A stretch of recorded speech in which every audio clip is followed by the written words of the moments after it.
Right. She know the shade, Sue. Rev.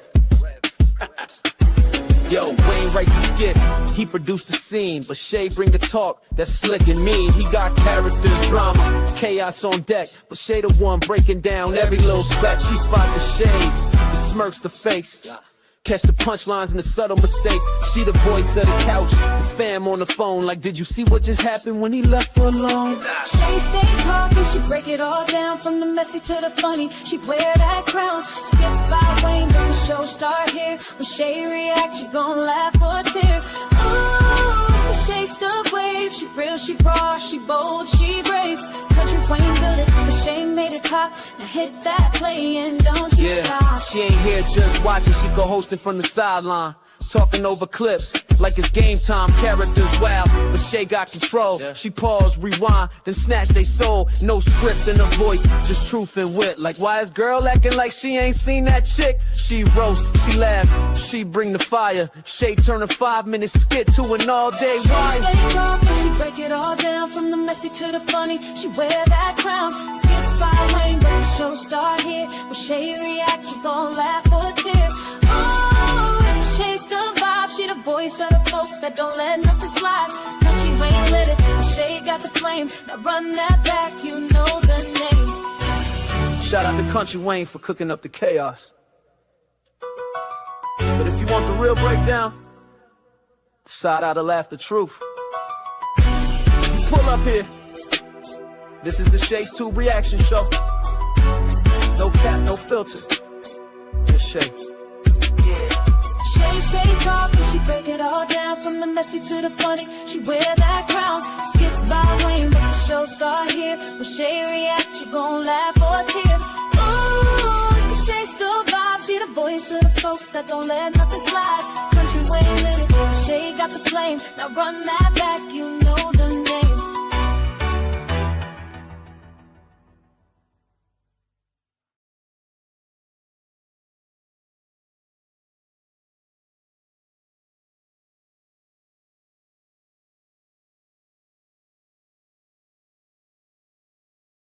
Hello, y'all. Welcome to Shay's Tube. It is Tuesday, December the 2nd, 2025. And you guys, thank you for being here. Welcome to everybody in the bushes, everybody who watched this at a replay. And I definitely appreciate you guys. I told you yesterday I was going to be here a little bit earlier, and I am here because I have to get out of here in not in a couple minutes, but in about 30 minutes. So this live will be pretty short today, and I will be back later on tonight. Let's go and do that copyright disclaimer under Section 107 of the Copyright Act of 1976. Allowance is made for fair use for purposes such as criticism, commenting, news reporting, teaching, scholarship, education, and research. Hold on, y'all. My butt is always getting choked up or something. Okay. Anyway, so that will be that's scrolling across the screen right there, and it is in my description area of this video. Also, you guys, if you enjoyed this content today, make sure you thumbs up, subscribe to the channel, and hit the bell notifications, share, and leave a comment. And if you want to show additional support for this channel, feel free to do a super sticker, super chat, Cash App donation at $Shay'sTube, or copy yourself a membership for $4.99 per month. All right? So y'all know how I do this. I play the video, right? I let it play for a minute or two, react, finish playing it, then come back over here in the chat, and we react together. If you are not in the chat and you want to react, head on over there from the bushes to the chat. Thank you guys so much. Again, happy and blessed Tuesday, and thank you guys for being here. All right, so let's go and get started. First, let me make sure I got this music all the way down. Music down. Okay, now we can go ahead and get started. Hey, Quana, thank you so much for being here. Happy and blessed Tuesday to you. These days go by so quick. I'm thinking it's Monday. Okay, let's go ahead and do this, you guys. So this first skit is when I think Wayne came over to get with Anthony about some business or whatever. So he decided to bring Honeypot. Y'all already know Honeypot is Shayla's friend. She used to be Amber's friend, though. Okay, somewhat. And it's just going to be a trip. I don't even know why she came. She should have just told Wayne the truth about all of that, or just told them. How you gonna go over to somebody's house where you friends with their enemy? That's crazy.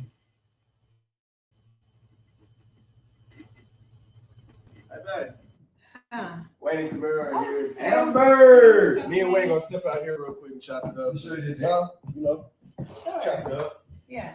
Let me know if y'all need anything to drink. Oh, appreciate it. All good. Hi. How you been? I've been good. How are you? Really good. Good. I see you are hanging out with Wayne. Yeah, we're spending some time together. Actually, I wasn't expecting the both of you here. Oh, I figured he told you that I was coming. No, he didn't. But Is everything okay? actually, Tamara, no, it's not. What's the problem? I'm trying to figure out how to say this in a diplomatic way, but I can only be real because I really don't do fake energy. I mean, by all means, let me know what's wrong. You know, it's interesting. You know, we connected at church a while back, exchanged numbers, talked a few times over the phone, and hung out a couple times. Mm-hmm. And never, ever had you mentioned you were friends with Shayla. And it's just, I don't know, it's just, what's the word that comes to mind? It seems very disloyal. It seems fake. And I understand we weren't best of friends. But to be going back and forth between me and Shayla, knowing what I was going through, knowing that she was sleeping with my husband and had a whole baby, I mean, it just makes me question your character. I could definitely understand why something like that would make you uncomfortable. You don't know me very well. Clearly, but I don't. I'm not a person who does drama. And what happened between you and Shayla, while I don't agree with it, and I'm very sorry that that happened, I have nothing to do with that. And yes, I spend time with Shayla. She's a very good friend to me. And not to take away from anything that you've been through, but I don't have anything to do with y'all's situation. Yeah, but it's giving, why be in my house? If you don't do drama, why are you here, Tamara? Well, I'm here because my man brought me here. Yeah, but I get that. But it would have been a nice time to say, hey, Wayne, I don't think it's a great idea for me to come over Amber's house, who I'm friends with, the woman who slept with her husband, who almost tore up her marriage. And I never mentioned it to her. And I never told her that I was friends with this lady. That would be a good time for maybe you to not come here. Well, you work with Wayne. You know he's going to do whatever he wants to do. And also, I didn't think that it was going to be this type of energy, but I understand that it makes you uncomfortable. I don't ever want to be anywhere that I'm not welcome. So, you know, if you're not feeling it, I can go. I mean, sounds good to me. Sounds good to me too. Yeah.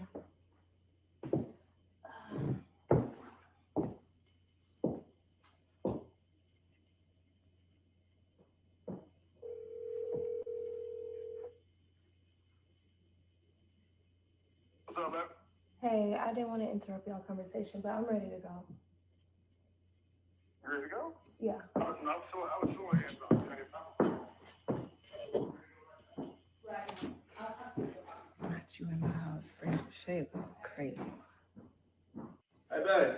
Huh? Wayne and Samara are here. Amber! Me and Wayne gonna step out So what do y'all think? Wait, let me let her get on the camera. here real quick and chop it up. Sure did. No, you know, Sure. chop it up. Let me come back over here. Hey, Carol, thank you so much for being here. Happy and blessed Tuesday. So what do you guys think about Tamara being there? So what do you guys think about?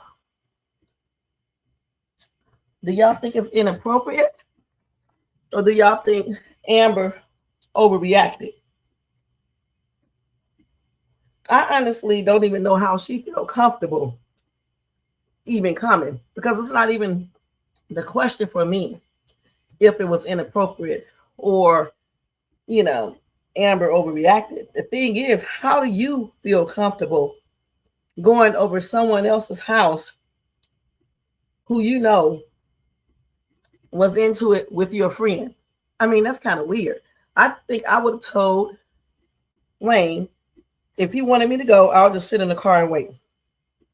I mean, because I don't know if Wayne knows all of this. I'm sure he does, because that's how he met this girl. But it's weird to me. I never once see anyone just voluntarily go over somebody's house when they are friends with their enemy, especially when it comes to situations like this. It's giving off strange vibes. You know what I'm saying? And I mean that on everything. Now let's see what you said. You said, I think Amber stood up for herself. I wouldn't want someone in my house that knew about the situation. Well, Wayne did not know about the situation like that, but he did know about some things regarding the situation. He didn't know that, right? He didn't know that Cheater was cheating with Shayla. So, okay, I guess Wayne is safe. You said you totally agree with Amber. Tamara knew that Shayla had a baby for Amber's husband while they were married, especially if Tamara is friends with Shayla. And, you know, some people in the comment section said Amber overreacted over there, you know, on Kountry Wayne's site. And I'm like, what's wrong with these people who watch him? Because how would you feel like Amber overreacted when someone comes into her house that was somewhat friends with her? She becomes friends with her enemy, and not a little minor enemy. We're talking about cheated. It's, first of all, she seduced, actually assaulted her husband. And I guess Tamara doesn't know all of this because Shayla didn't tell her the truth. Then she gets herself into a full-blown relationship with Amber's husband, right? Then she start telling Anthony all this stuff about Amber, feeding him with all this weird stuff, you know what I'm saying, when she did not say nothing to him before. So why are you telling now? I couldn't, you know, honestly, like I said before, I wouldn't even be dealing with her, because if you hold a secret like that, or you didn't talk to your friend, why are you trying to tell me about it now? You're doing this only because you're trying to get me. That's the way I would have thought. So I would have dismissed her then. But nah, Dum went on and started, you know, talking to her and sleeping with her all the time. Then she gets herself impregnated by him. So Tamara has a lot of nerves showing up there when she knew the situation and smiling and stuff. That's stupid. She's very blessed that Amber did not go off on her for real. Amber was very polite, professional, and all. Okay? It sure does. I wouldn't even want to hang with this woman. You're right. The company you keep says a lot about you. If I don't do DRUGS, right, why would I be hanging with someone that does it?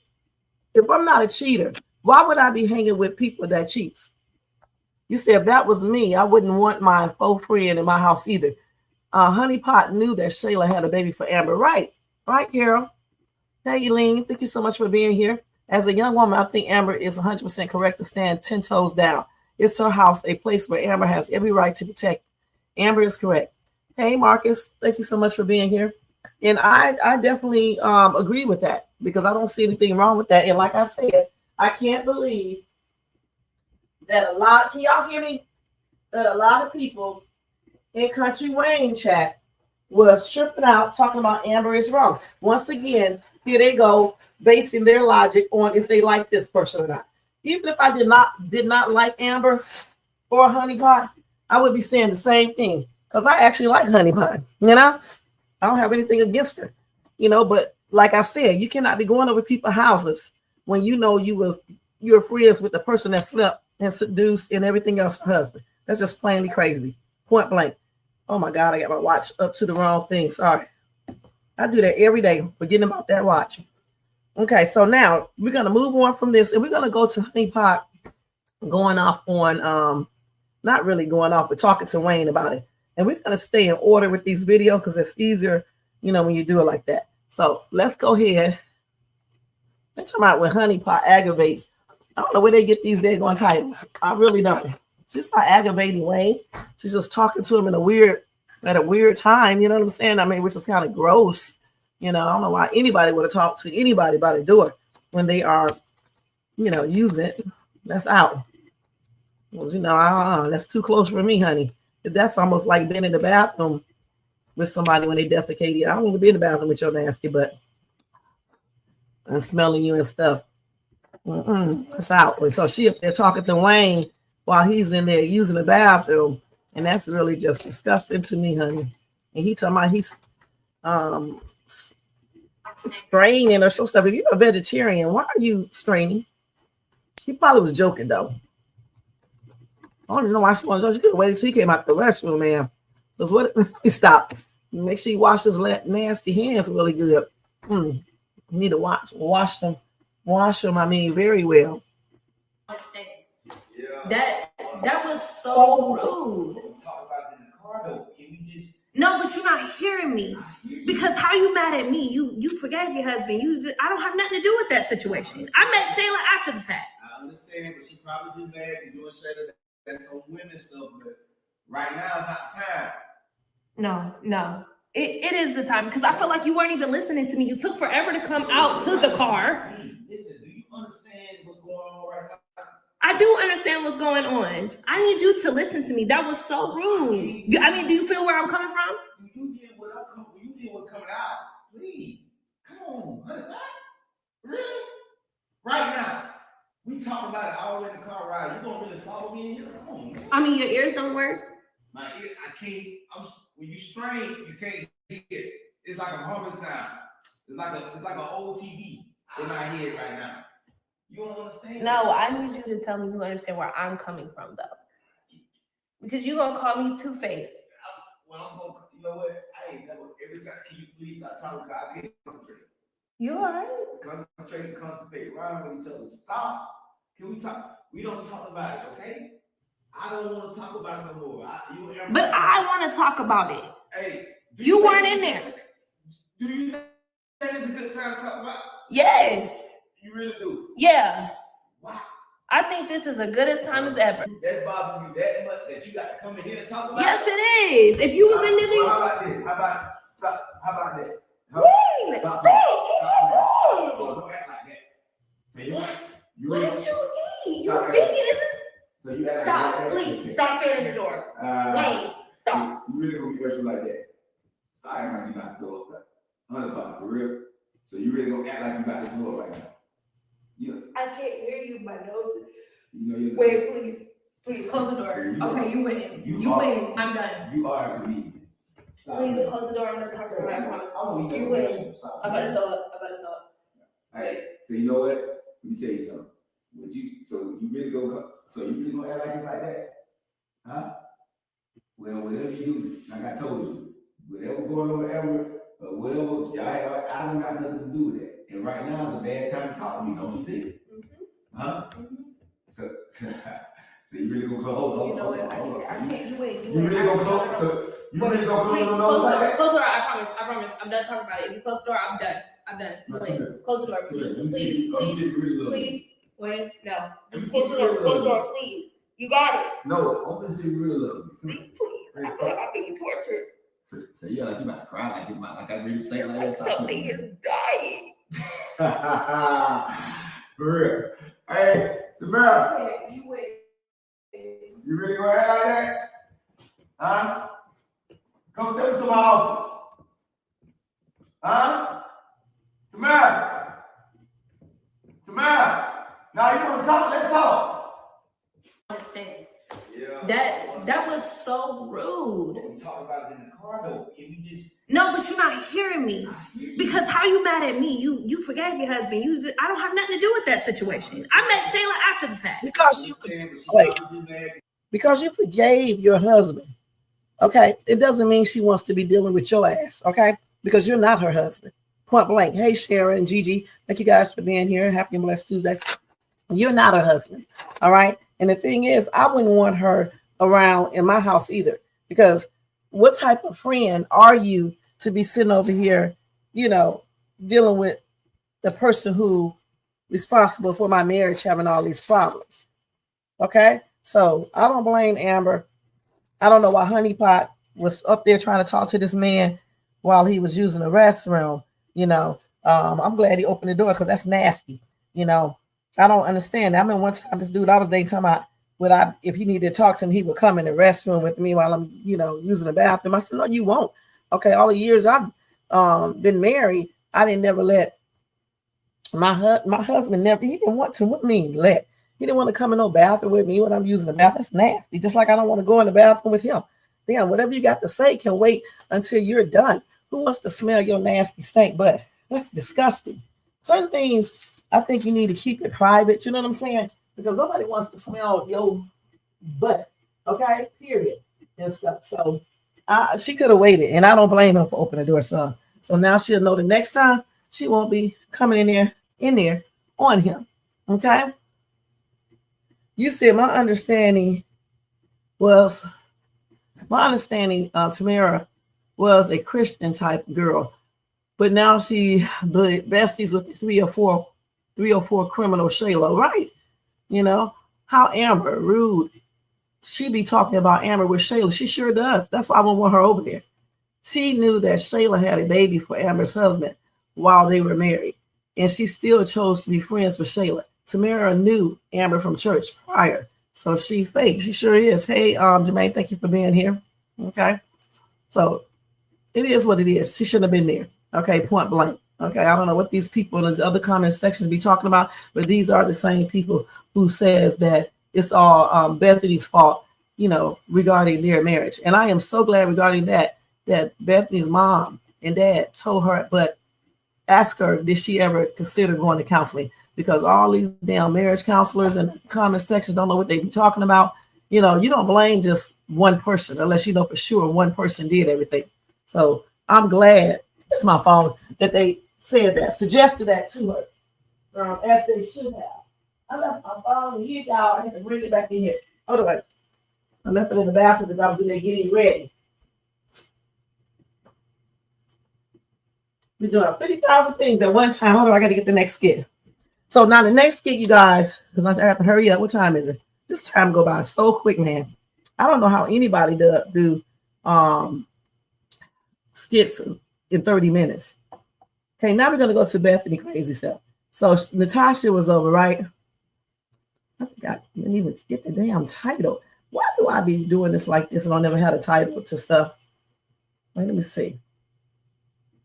No, here it is right here is the title. No, I did not get the title. Here it is right here. Okay, let me put it in here. So Bethany told Natasha that she was outside for a long time. Natasha told her she was stalking, okay? Let me see if I can pull it up without putting the whole title up there. There it is right there. So we're going to go ahead and watch this real quick, okay? You can just sit in here. It should be. Yeah, there's plenty of room. Do you want anything to drink? No, I'm fine. I actually don't have much time today. I just have to get back to this hour, so if we can just kind of jump right into business, I would greatly appreciate it. Okay.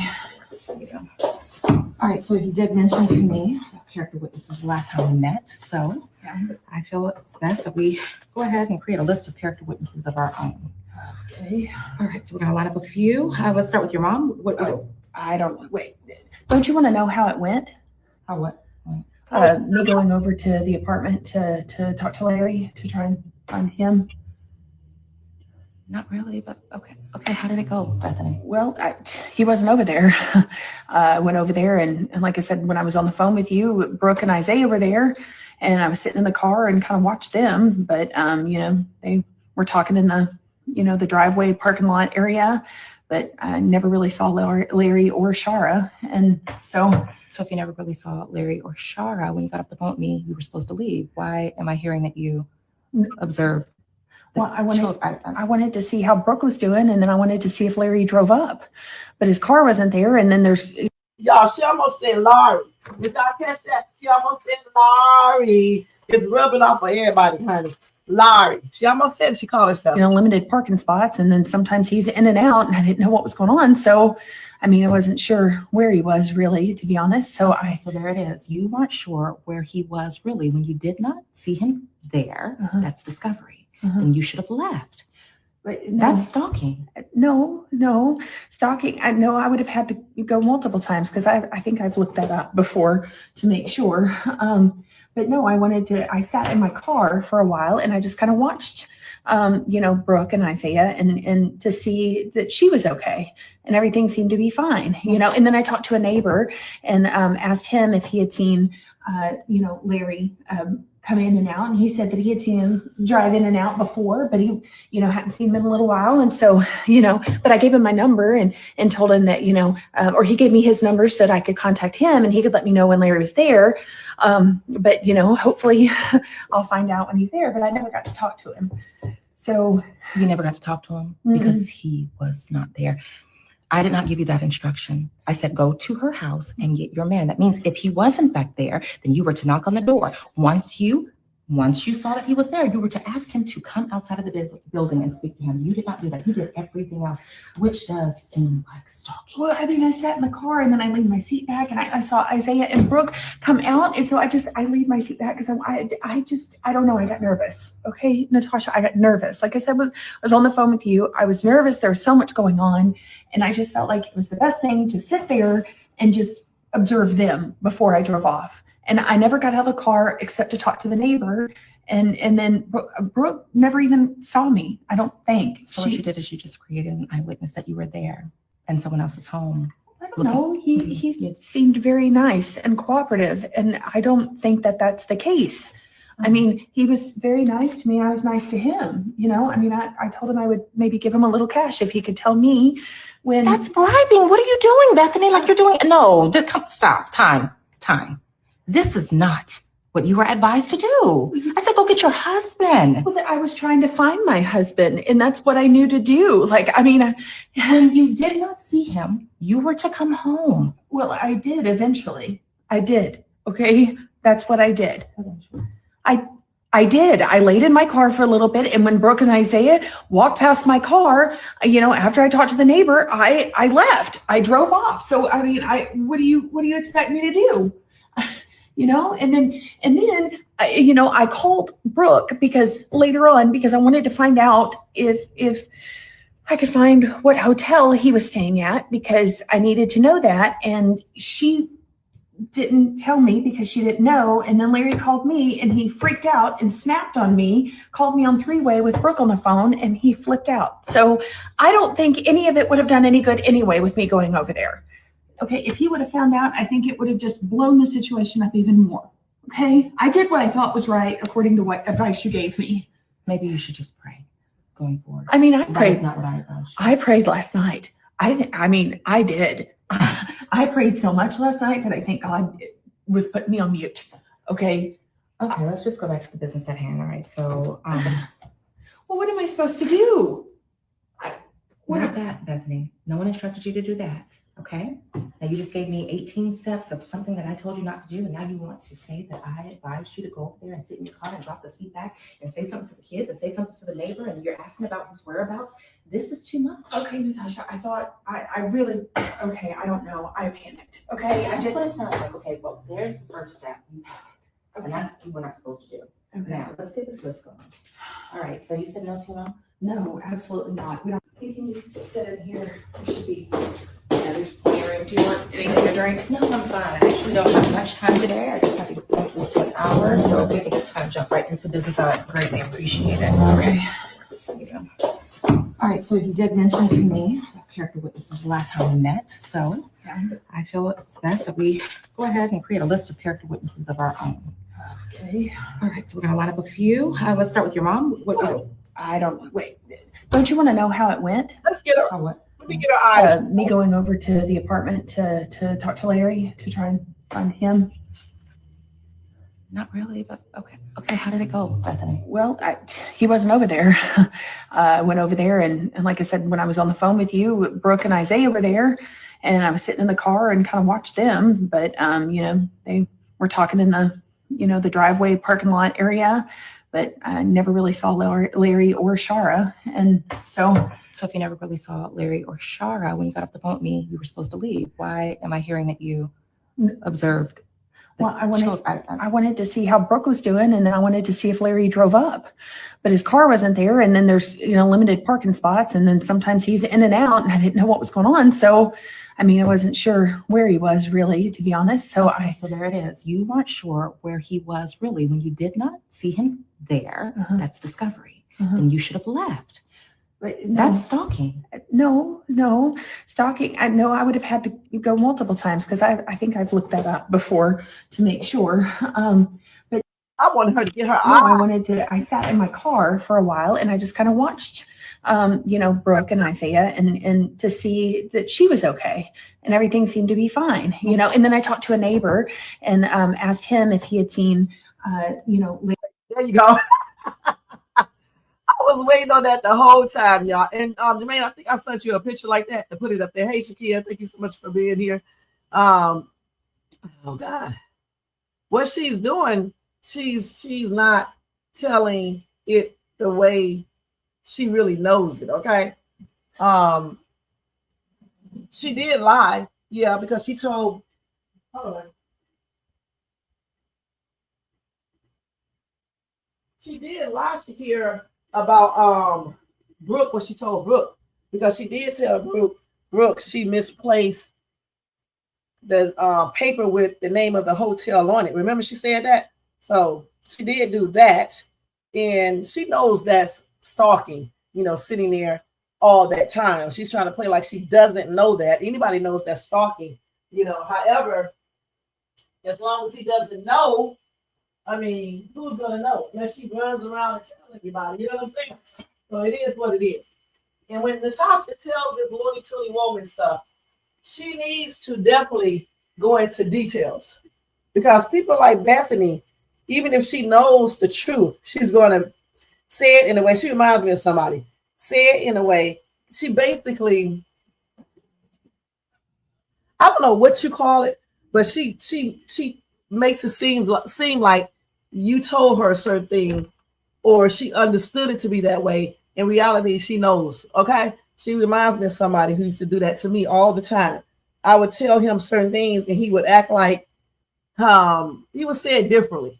And he also used the legal stuff, because like when you use the legal terminology or you're doing stuff, like for example, if you are I don't know how to explain it. Just like what she basically did. She knows what stalking is, but she will say she didn't stay there for 2 or 3 days. So it's not really technically stalking. So he did similar stuff to like that. So I think she did fabricate a little bit for real. Okay.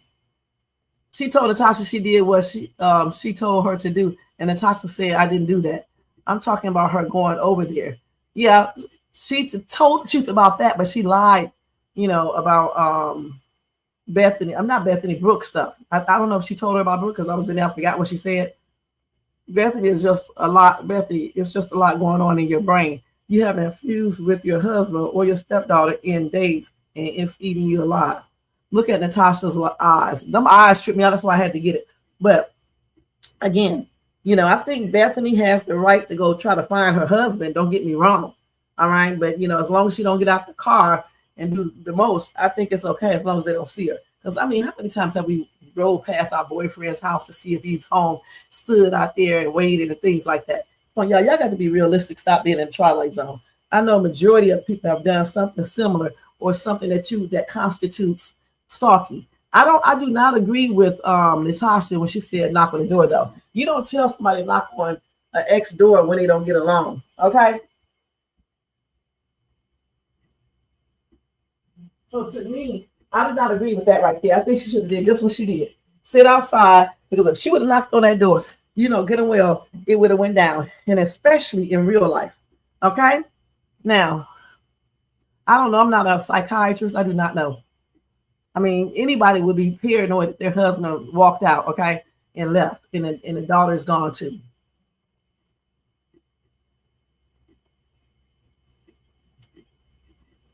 Hey, Chance, thank you so much for being here. Good afternoon to you. All right, so y'all, we got to move on to the next skit. And the next skit It's Bethany talking to her parents. I forgot the name of. Hold on, because I got to get ready to get out of here in a minute.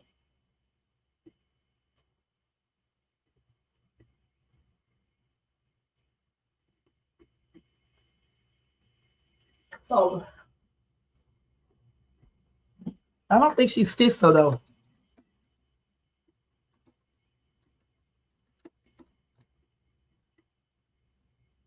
Let me see if I can pull it up like this. I don't have to get this whole time. Okay, so I don't want to see no people writing and shit all over the place. Okay, let's see. I don't know if this is the same one. Let me make sure. I just think that it's just been a whole lot of craziness that's gone on with some drama. Thank you. I appreciate it. Yeah. Yeah, you too. I think this is a different one. Yes, right. I got some panini back there. Yeah, let's start back. I think this is the right one. Hey, Dad. Hey, Elaine, thank you so much for being here. All right, y'all, let's go and watch this. I thought it was just going to be you. Oh, sweetie, you know I want to be there for you. Come on in. We'll have a seat on the little love seat. Here? Yeah, that's fine. Do you want some coffee or water or anything? I'm good, You want me to just throw your jacket over there? It's fine. Okay. What's going on? Well, you know everything that happened at Thanksgiving, and it was a lot. But ever since then, Larry has decided that he didn't want to be here. So he took off, and he's been staying somewhere. And I don't know where exactly. I know it's at a hotel somewhere. But it's been a whole lot. And Natasha came over to discuss some stuff with the case, and she suggested that I go over to Shara's because she asked me if I thought he was over there, and I thought that maybe he was. So she suggested I go over there to try and talk to Larry and try to get him to come back.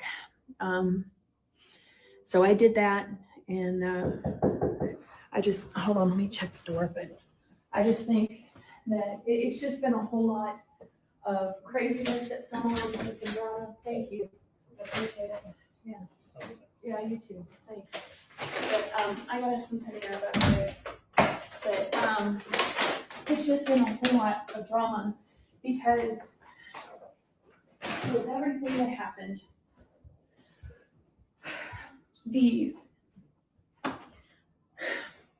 basically, Larry got upset because I called Brooke to find out what hotel he was staying at.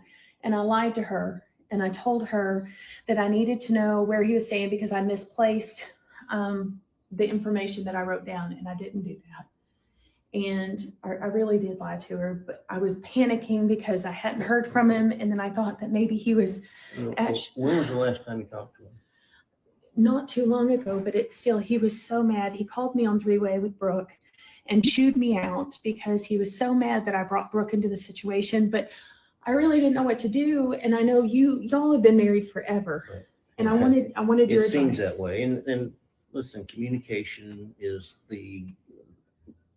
what's most important in any marriage. That's my point. I've been trying to get him to communicate with me, but every time I try to communicate with Larry, he thinks that I'm just like nagging, and I'm like that I'm trying to force my way and that kind of thing. I'm trying to get my way, and it's really not what I'm trying to do. I'm just trying to make him understand how I feel, but he thinks I'm trying to control everything. Well, have you thought about getting some counseling, the two of you? I mean, it's crossed my mind. I don't really know what Larry has going through his because he's always so pissed off at me, to be honest. Right. I mean, every time I turn around, I feel like I'm trying to do something right. And I try to have a conversation with him and explain where I'm coming from. And it just makes him even more mad. And he just tells me that I'm like causing his PTSD to go crazy. Yeah, and I understand. And he's going through a lot as well. But yeah. I think probably the thing to do is back off a little bit. But Dad, how can I back off? I mean, we've been married, and I understand that. He's not here. He needs a little bit of time. You need a little bit of time. I can't have more time by myself. I'm going crazy. I am literally going crazy here. I can't tell you how many times I vacuumed this floor. I have folded these blankets 29 times to try and get them just right, just the way that Larry likes them. I have cooked every meal that I can think of in hopes that he comes home to the actual meals that he likes.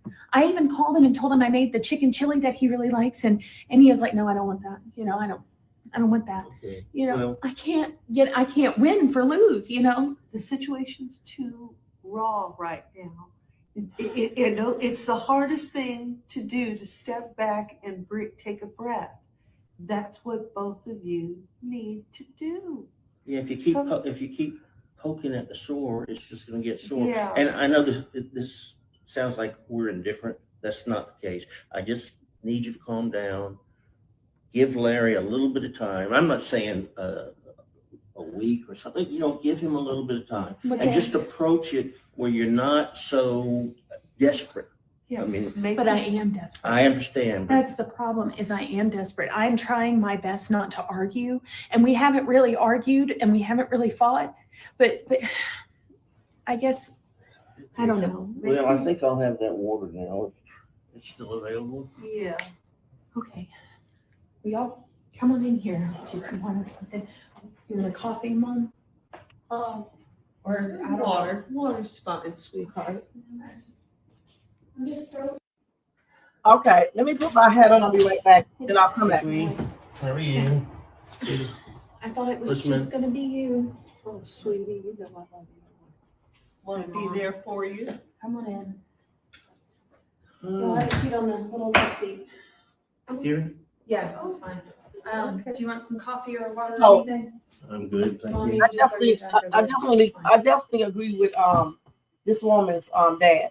He's right. A counselor, okay, a marriage counselor, that's the first thing, because all these people giving out their advice, half of these people don't have a damn successful marriage themselves or a successful relationship, and they never really been in one, or they was in one so damn long ago. Things have changed. And plus you don't need everybody in your business, okay?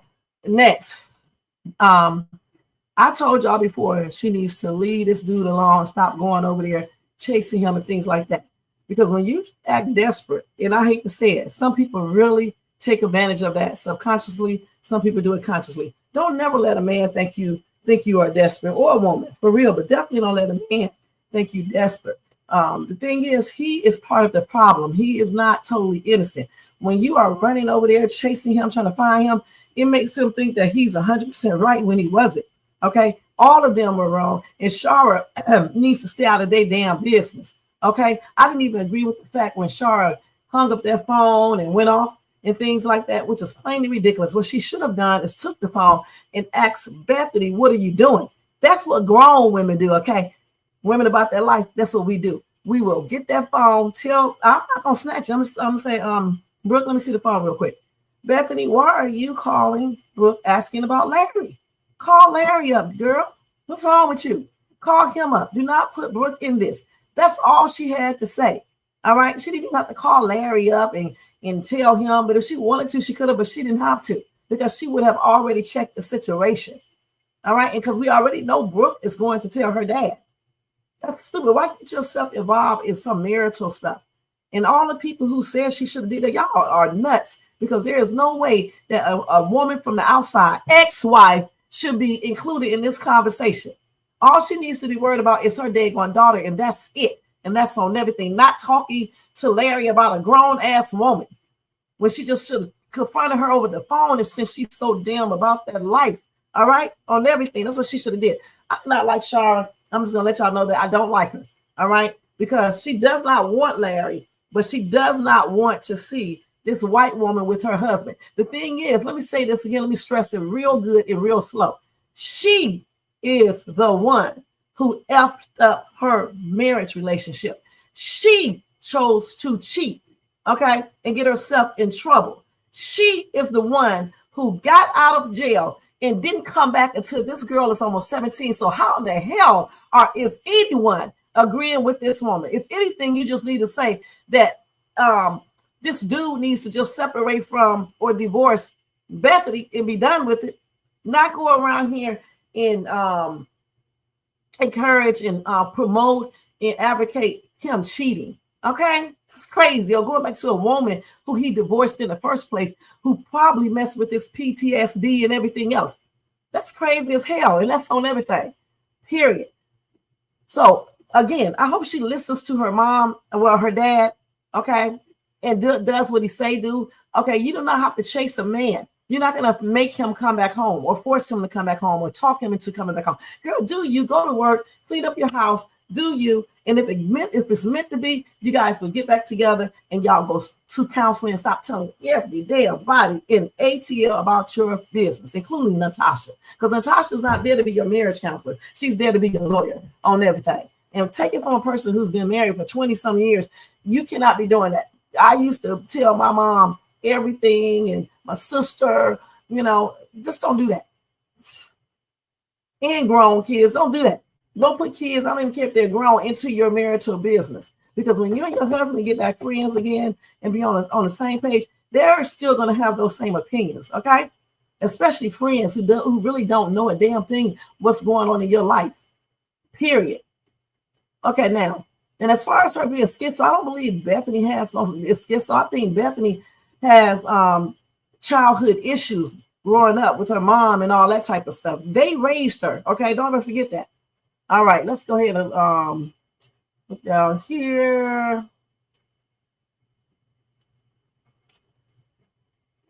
You said Amber wasn't nothing nice back in the day. She was still nice. She just didn't play around. Amber has changed. Yeah, because Amber's more into church, but she was nice. She just didn't play around. I don't care about that's what I'm saying. Okay, and I wouldn't give a damn about that he's mad. I'm gonna be perfectly honest, because he's part of the problem. And everybody else who thinks that Bethany, I don't even want y'all to hear what I'm about to say, so let me not even say it. Bethany, she has traits. I didn't say that she was. I had a brother that was schizo.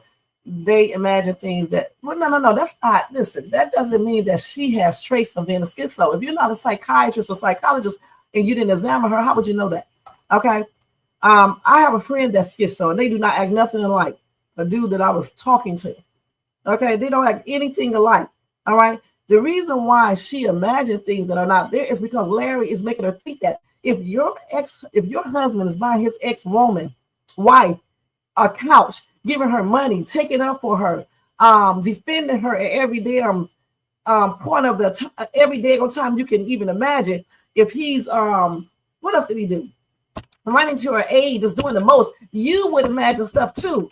And Kara, you said you was married, right? So you would imagine that too if your husband was dealing with his ex like Larry is. Schizos be going out crazy, okay? They be really going crazy. They be seeing stuff too and talking to people and things like that they don't exist. They be very paranoid. They almost like the paranoid, what you call it, paranoid schizophrenia, okay? I don't get why Larry Mad said Bethany brought Brooke in when all of them brought Brooke in. Bethany been telling Larry that Brooke needs to stay in the shop. That's right. And that's another thing. They're all mad, right? They're all mad because she did that. And they've been putting these damn kids into their business ever since, including Destiny. And letting them talk any kind of way, being so mad, disrespectful. So F that. And that's on everything, because they do the same thing that they're accusing her of.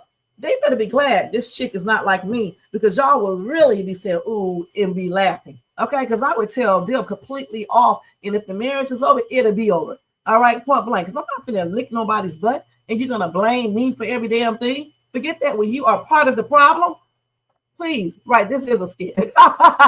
Jermaine, when Natasha stalked Charles, they were looking for events to use against him and Dawn to show at the party. Right. Larry, Bethany, and Shara put Brooke in the middle of all the time. They really do. They definitely do. They just a bunch of contradictions and stuff like that. All they do is say certain things they don't allow, but yet they do it. They want Destiny to come to their house, but they over there beefing over foolishness. They want not Bethany, they want Destiny to come to their house, but they're beefing over foolishness. They want Destiny. Okay. They want Destiny to be a good child, be respectful, but Brooke is disrespectful. Look what she did on the bus today. That's plainly ridiculous, okay? Amber is going to be Anthony's reaping what he sowed. Remember, you heard it here, and I said it yesterday on another. I hope she does, okay? I really do. Amber is going to do it all legally. I hope she divorces, but eventually. Because the thing is, I usually don't advocate divorce, but in this case I am, because I don't like his expressions that he did yesterday. That shows me that he's still up to something, okay? Point blank. Y'all stop taking up for Anthony, because them expressions he be doing is crazy. Well, not crazy, but they're weird, okay? Sorry about that, Carol. You said yes, Carol, but like you said, it's still stalking. Well, so what? Okay, I don't care. I don't care, Jermaine. I don't care, Jermaine. She has a right to go see where her husband is. Whether you call it stalking, and since you're not married and you haven't been in a relationship like that, don't tell me what you may not do, because you don't know what you may do in the future. You may be outside somebody's house trying to see what's up. As long as you're not in there acting crazy, and I'm not going to knock on their door. I don't agree with Natasha with that one, because the lady does not like her. They don't like each other. Why would you knock on her door to get your husband? You wait till your husband come outside, then you confront him. Okay? And let me look up the legal definition of stalking, because y'all think y'all know everything. Let me see what stalking is. Okay? Let's see. Y'all gonna make me late for my appointment, so let me get my butt out of here. Because I think you have to do it for a length of time, I think. Let's see. I told you. You have to do it. Let me see what this word means. You have to do that in a cautious. What does this word mean? I don't know what this word. Okay, let me see. It may constitute being stalking. Because she did not want to be seen or felt. Okay. So she may be stalking, but the thing about it, a lot of women and men be stalking then, okay? They be stalking. Okay, so Jermaine and who? Carol, I think that was you. Y'all are right. She's still stalking, but don't act like y'all ain't never been watching y'all boyfriends, husbands, or somebody, because they, I don't know if you ever been in this situation, but if you have, you may go and stalk them. You may go watch the person, even online. If you are continuously going to people's channels and trying to be slick and trolling, to me, that's stalking too. Okay. So that's why I say it. Mostly everybody this was stalking. Let me tell you something. This is my goddamn going page. If I want to answer everybody here, whether they talking to me or not, I will. All right. Don't make me block you this morning. All right. I'm going to start being like these other content creators. If I want to answer everybody in this chat, I can. This is called Shane's Tube and not Jermaine Tube. All right? You don't tell me what to bring, nothing down. You bring your ass down. Let me tell you something. Don't come up here all late, all right, and try to tell me what to do, okay? Don't do that. I'm not Bethany, all right? Okay, Leticia, y'all ganging up on me and stuff. I do not care, okay? Because I know all of y'all have stalked before. Okay, I know y'all don't stalk on YouTube, coming underneath different names and just lurking in the background, pretending to be other people and things like that. That's stalking too. Okay, and when y'all be stalking y'all boyfriends and girlfriends, sitting outside their house, keeping tabs on them, things like that. That's stalking too. Let me tell you something, Jermaine. You do work for Shades Tube. Okay, don't be bringing this union into this or anything else. You work for Shades Tube. You better be glad I'm on this live.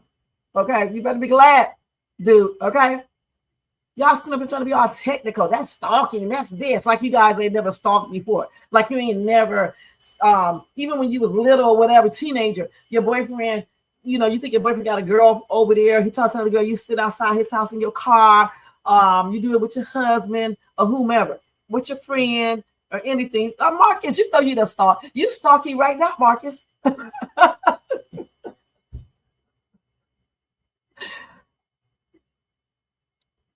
Oh, wow, Leticia. You said, and that's what I'm saying. Most people have stalked. I don't know why these people try to pretend like they ain't never watched their girlfriend. Marcus, you probably haven't, because you seem like you probably, you and Jermaine, but y'all probably haven't. But, people do stalk as long as you're not. I'm not encouraging you guys to stalk, but that's what it's technically called. Let me see what the characteristics of stalking is. Because y'all, what are the characteristics of stalking? And then I got to stalk my ass out of here. See, you can stalk directly or indirectly. You can also do it through third parties. So that's why I say everybody has basically engaged in some type of way. Okay, you can have somebody else watch somebody or anything. Let's see. See, you can do it on text messages, phone calls. You can do it through violence, communication, all types of stuff. See, that's why you got to look up everything. So I know a lot of people have stalked. I don't care what y'all say. You can also do it virtually. Okay, anyone can be a stalking victim. Anyone can basically do it. Now let's see. So here you go. Here are the 4 signs of stalking. Since y'all had to get into it with Shades too, I knew I wasn't just going to stop at the definition. I should have stayed in law. Okay, you follow people. You watch people, it's spying. A lot of y'all people be on social media using troll names and stuff and spying. Okay, that's stalking. All right. Standing, loitering around victims' homes, school, place of work. I know some of y'all did that. And now I'm not going to say this right here. Okay. But I will. Verbal abuse or public, you know, I'm not going to say this word, but when you get people, you know, you embarrass people. That's the sign of stalking. I did not know that one. Unsolicited mail. Oh, they do that all the time. Postcards, photographs, gifts from the endearing to the bizarre. Okay.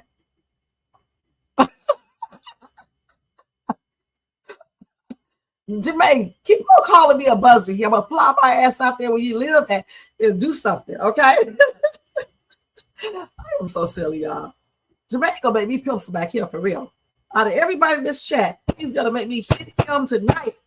When I see him, I'm gonna fly right out there, you know, because you know we birds, we can fly, and I'm gonna come out there and pimp smack you. All right, for real, for real. Anytime you are fixated on someone, obsessive, unwanted, and repeated, those are the 4 warning signs of stalking. Okay, but in a marriage and your husband left, I guarantee you. Unless you're doing some weird stuff, the police is not going to say you are actually, they're not going to arrest you because you're just watching and you're trying to find out where your husband is and you think he's over his ex-wife's house. You're just looking. She didn't get out the room, act like most of some of y'all be acting. Get out there and do the most.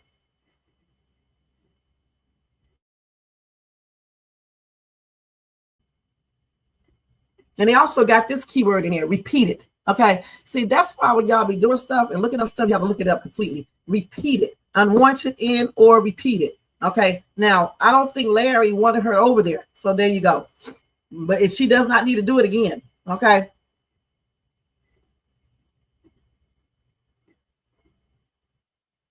And a lot of them got that paranoid disorder. That's what I was trying to think of. I know somebody who got that disorder. What is a paranoid schizophrenia? Yeah, see, schizo is something, hallucinating, delusions, and unusual ways of thinking, expressing themselves. She doesn't have that. I mean, she's not delusional. I mean, they planted that in her mind that he's cheating. He also gives off the characteristics of cheating, because if I had a man that was doing that, I would think he's cheating too. Y'all men come home from work late, y'all think he out with a woman. So I mean, so are you guys schizos? So I mean, you know, it is what it is. You have to look up words completely and really look them up so you can get the full meaning of them before you just automatically say, okay, that's schizo. Automatically you say that's stalking. Automatically you say that's crazy or whatever. You have to look up stuff to find out the complete meaning of it, because it goes deeper. Just like with biblical verses, people look at the first 3 words or 3 lines and then they try to use it for everything, right? And then they don't read the rest of it. And then they find out that it's more to it. So it goes into a deeper meaning. Okay, so that's why I always go back and check more than one time, because I'll give you the first meaning, but not if I'm not looking at the entire thing, then we confuse everything. But yeah, technically you can call it stalking, but she is married to this man. He just left. She wanted to know where he was at. She didn't get out that car. She didn't do it again. It's just unwanted. And she snuck and did it. But I'm pretty sure many people have done that, whether it's online, on the phone, in person, or whatever. I'm pretty sure most people have stalked at one time or another in their life. You know, it's just like when people say they haven't committed adultery, and yet they do it with their thoughts, okay? Or some other weird stuff. So, or they have people do oral on them or something like that when they're married. Okay, but it's still adultery, okay? Period. All right, so let's go ahead and move on. I'm gonna show y'all this last skit for today, and then I'm out of here. She sure did. Okay, I just came back, but who haven't done that before? One time I went to the hotel. I didn't pay him, but I asked him to give me the information, and just because the guy was trying to talk to me, and I used that to my advantage, and I got information that I needed. I mean, we all have done similar stuff. I mean, you know, it is what it is. I was only 18 years old. Okay. I just came back. I walked away for a little while. They have different type of schizo. And I know, Kara, trust me, I know very well. I dated a dude that is a hot mess, and he's schizo. Okay. She did get out of the car and question the guy. Yeah, we know she did. We're not trying to disprove what Bethany did. All I said is a lot of women do this with their husband. Men do it too. As long as she's not doing it repeatedly and going overboard, so she stalked. Okay, it's her husband. She needs to find out where he's at if he's with another woman. It's not a big deal. No one knows. I don't even know why she went back and told Natasha. You know, legal definition, yeah, it's stalking. We already said all of that. So it is what it is. Okay, now let's go ahead and look at this other scene because I have to get ready to get out of here. Mr. Jermaine. So let's look at Brooke. Damn it. And I got to go after this because I'm already late, but I'm getting ready to go. Spirit.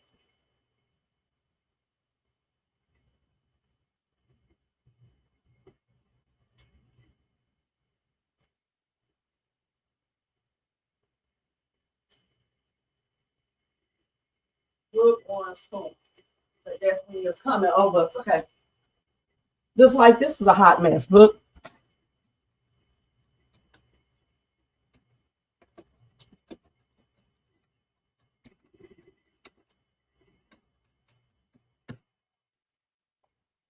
And Jermaine, I know you looked online at the definition too, okay, Mr. Doctor, okay, because you don't know shit about medical stuff. I know you did, just to let you know I know.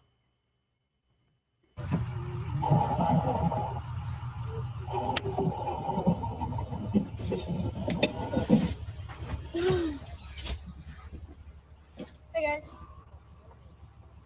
You not? I mean, you staring at me, so I say, hey, like, I'm not staring at you. I mean, you're looking at me, but like, okay. Some kingdom live now. God. One time we got some chills though. Guys, look, I'm in a happy mood, so like, you know, like, just chill. Nobody cares. But I mean, if y'all was wondering why, you know, since my cousin's coming back. We not. Oh, well, I mean, y'all talking to me, so y'all kept the conversation going. If y'all didn't want me to say nothing, y'all would just shut up. Why are you so happy? Because that girl is damn annoying, okay? And I y'all better not take up for this chick because she should have never got her ass on the bus, right? And started with them. Why does she act like her cousin can't get her ass whooped? Okay, stop acting like that. Just because you won a fight the first time doesn't mean you will win it the second. And why is she even putting her cousin in this? Her cousin didn't say a daggone thing about these girls. I told you this girl right here is a hot mess, okay? And she starts stuff as well, which is plain ridiculous. Why get on the bus bragging about your cousin? Your cousin is not even there. That's ridiculous. She didn't tell you to go tell these girls that, putting her in the middle of something. Now, see, in the real world, you do this. Kids do carry weapons, okay? So teach your kids not to do that. Who are you? Jermaine, don't get your stinking ass out of this chat today, okay? Now, I'm not playing. What you mean? Dude, am I slow? I'm a long way from being slow. I'm gonna block your ass in about 2 more seconds, okay? In 2 more seconds. All right. I know a lot about medical because I went to damn school for medical. I said that the goddamn word stalking that is legally that. That's what I said. All right. Point blank. I don't know why you still going on with it. Just like schizo. You cannot diagnose someone being schizo unless you do assessment on them and talk to them. And you are a doctor of some sort, psychiatrist, psychologist, or doctor. All right. You guys are basing stuff on what you see briefly. And then you're trying to determine that somebody got schizophrenia or, you know, stalking, like you guys haven't done stalking before. The case has got there going closed. We are done. We're on to another damn episode of something else. So we got to move on. All right. Now we're talking about this girl, Jermaine. All right. So shut the hell up, dude. For real. For real. I'm talking to you and I'm talking to Carol because Carol says she looked it up. All right. It doesn't matter what y'all looked up. We're done with that conversation. We cannot diagnose a damn character on a damn skit as being schizo, and we haven't seen much of her acting like she got schizophrenia. God. Now we're gonna move on, and I'm gonna go ahead and finish showing this thing, or I'm gonna stop the video and I'm gonna go ahead and leave. I mean, damn, don't let me tell you something, Jermaine. I'm not playing with you, all right? Okay. You think I'm playing. Here you go, Jermaine, because you think I'm playing. I told your ass before you go into timeout. Damn. Now let's finish watching this, because like I said, I got somewhere to go, and going back over the same thing is plainly ridiculous. Destiny's gonna go here? Yay! Destiny's gonna go where? Oh, she's gonna be on the bus. She's coming to the school. I mean, we know she go to school. That's not No, the question. she's coming to this school. What? Yeah, she's coming to this school. For what? Nah. Because she's transferring here. No, she lives in Chicago. Not no more. No, you know what she's doing now? She's trying to be funny. Haha, you got jumped. That's what you jumped. No, I It's didn't not even funny bring no up the more. whole fight situation. I'm just telling you that we're gonna have a new person come here. Like, she's gonna be here. Like, Okay. So that's why you came and spoke on the bus. I said hi because you're looking. And then you went on to say, I'm so happy. Yeah, and then I did move. Yeah. A, B, C, D, E, F, G. Like, I just think the dumbest part is, like, I mean, we know you, like, what 90% white, but she full black. So what? How is she gonna walk here? Like, we know she don't got no money. We have plane tickets. Like, what? We have money. We have No, We have money. no, you got that wrong. Okay, Bethany has money. Okay. Because Baby, you you not she struggling. can't afford a plane ticket. Yeah, that's kind of the norm around here. No, that's not the norm, and that's sad that you normalize that. Okay. Yeah. So the whole point was, oh, Destiny's coming on the bus. No, I'm just telling you she's transferring to her school. Like, I'm happy about it. Oh my gosh, Destiny's gonna transfer to our school? Yeah. Everybody! Brooke's dumb cousin and her broke cousin transferring to our school. Everybody clap. Everybody clap. She's transferring to our school. Wow, I'm so excited. You see how nobody cared? I mean, nobody cared to clap when you asked the first time. Exactly. Nobody cares about your dumb cousin coming to this school. Down. You're the only person standing up. You wanted to provoke somebody when you got on the bus. The first thing you said, we was chilling. You wanted to talk. super happy when your cousin came back from wherever she came from. So, like, you should be happy. Yeah, because I live here actually. Right. Your cousin You don't live went here. to school She when you were chose to come down suspended. here. and the So- crazy thing is, you think Destiny gonna come and save your life when she came here. I never That's said not she was what's gonna gonna save happen. my life. I said she's coming here now. Oh, you were scared because my cousin are is here you that you had scared? to bring your You know cousin. who keep bringing up the fighting. So no, my cousin came down here with free will. So what are you talking about? With free will, you brought her here to protect you I actually didn't because bring her to protect you know me. it's 3 against 1. It's never 3 against 1. I can stand by myself. So I'm here. Kiki can stand by herself because obviously stand by herself. Definitely stand by Obviously. herself. I know you got that right. But you can't stand by yourself though. Because you always gotta have your sister Well, next she to you. don't Your gotta cousin. stand by herself. Are you stupid? Exactly. Are you dumb? I have the option. You don't got no type of friends. You got no type Okay, I of don't anybody. need no type And of where's your friends. man? You're a pick me, so it doesn't even Okay. matter. Okay. And I'm still getting picked at the end of the Let day. your sister speak, because you let her get beat up by So now herself. she advocate. She want friends that bad. She advocated for me. Shut up. Okay. Anyway, God. we'll see. Okay. We'll see when that's in here. Okay. Just turn around. Look, everybody wait. Everybody wait for the big day. It's gonna be a Yo. normal day. Nobody really cares that. Don't nobody care that her. Don't piss me off. Really about to piss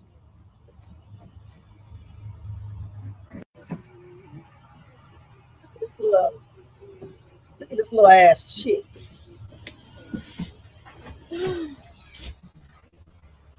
Hey guys. You not. I mean, you staring at me, so I say, hey, like, I'm not staring at you. I mean, you're looking at me, but like, okay. off. So we can't even live now. God. One time we on some chill stuff. That's all. Guys, look, I'm in a happy mood, so like, you know, like, just Congrats. chill. Nobody cares. Congrats. Nobody But I mean, if y'all was wondering why, you know, because my cousin's coming back. We not. Ask your ass why you happy, okay? I mean, damn, don't even say hi to these girls if you don't get along with them. Just sit your ass down, turn around, and mind your business. Point blank. It's just that simple. All right?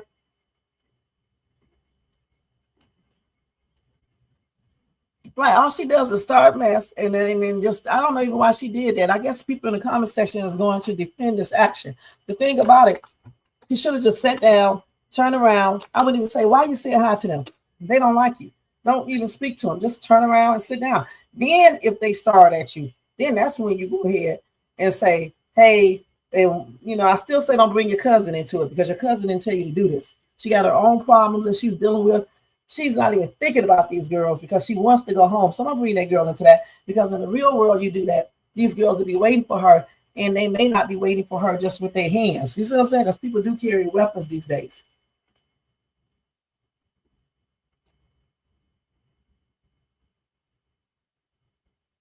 All right, Carol. She's screaming. All right, Miss Carol. Sorry about that. Okay. Destiny is not going to protect Brooke after she lied to her. She may still, I don't know if she is not. I don't think Destiny is even thinking about these girls or anything else. Destiny is teed off at all of them, and she's not thinking about these girls. And you're probably right, Leticia. Is it Leticia or Letisa? She's probably not going to defend her. I think, I understand what Brooke didn't want to get involved, but I don't know. I just couldn't have a part of that. All that lying and stuff. Leave me out of that. I don't even know how I could have got out of that because you can't tell her, but you can't not tell her. I probably would have told her. I'm just going to be perfectly honest and told her not to say anything because I'm not going to be in the middle of that foolishness, lying to this girl that she's going to be there, only short term, and then she's going to be there, and she's going to be there longer. I don't know if I would have went along with that because I'm not trying to be in the middle of that shit. It's like with Trey. I'm not keeping that money. I don't care how much money I need. I'm not keeping nobody else's money, especially not no Didi's money. Because when they come looking for it and they know that your mom took that money, they are going to, if this is real, they're going to still come after you. And then you got kids, you got other family members that don't have anything to do with this. So why would I be taking their money? I would give it to Trey and be done with all of that stuff. Don't be desperate and take stuff. If you think for 1 minute you could take DD's money, DRUG dealer's money, and you can just keep it and pretend like you couldn't find it. You got that. You got the game messed up. Because if I was a DD, even if I knew that I know that my money that I put it there, even if you told me that you couldn't find it, you're still gonna pay the cost with me. And I mean that we coming with a vengeance. You know what I'm saying? So therefore, no, I wouldn't be doing that. And, I don't give a damn about nobody not being scared because if I was one of those type of people, yeah, I'm coming, blazing, all right? And I don't care who is in the vicinity because, you talk about my money and you know that you got it. And that's the way I would be looking at it. So, no, I would not keep that money at all. I would give it to Trey. Now, if Trey wants to keep it, that's on him. And you can stay your butt away from my house, point blank, just like in the skit. I would not be talking to those girls unless they said something to me. Then, of course, I'm going to say something to defend myself. I may ignore them for a minute, but if they start touching me, then it's on. Or saying too crazy stuff, then it may be on. Because these are kids, so they may go back and forth and stuff. Certainly, if you're grown, though, you shouldn't be going back and forth with people. I mean, you may for a minute, because sometimes people will keep on saying stuff, and you have to tell them off, but you're not going to continuously do that. She's a combination of Shara and a combination of what's her name? Bethany. Because Bethany did raise her from 10 years old all the way up until 16 and a half years old. So you got to think that she has some of Bethany's characteristics and things of that nature. That's why when kids be acting out, they usually blame the parents because that's who taught them. She's definitely spoiled. You say, if I was Ernestine, I would hold it and give it to J-Mo. Trey cannot be trusted. I think he dropped a dime on J-Mo. Okay, that's a good thing. I would do that too. I didn't even think about that. Trey may take that money and leave, right? Right. So I would just wait till J-Mo come. I wouldn't even tell my ex-husband because he didn't have anything to do with that. I would keep that money, like you just said, and I would basically give it to J-Mo. That's right. Yeah, because I'm not going to get involved in that with no DDs because they don't give a damn who they unalive. If this is real, you know what I'm saying? They don't care who they unalive, They would a whole family. Because like if I was one, like I said before, and somebody took my money and I think they did, it's on. I don't give a damn who you get because I'm coming in a surprise. I'm coming like a thief in the night. Not meaning that I'm coming in at night, but I'm coming like a thief in the night. Okay? Point blank. You taking my money, you got me messed up. That's how it would be. So yeah, I would give him that money back because all money is not good money anyway. You know what I'm saying? Don't be desperate. I keep on telling y'all, don't be desperate taking stuff. Jay talking about call the police, but his crazy self talking about the police protect you. Okay, tell that to a lot of people who got out alive in real life because they thought the police was protecting them. That's a bunch of craziness that he said. The police is not going to be able to protect you all the time. Okay, they may can protect you some, but not all the time. They're not going to be there 24/7. Sometimes you got police involved in situations like this. And notice the key word I said sometimes.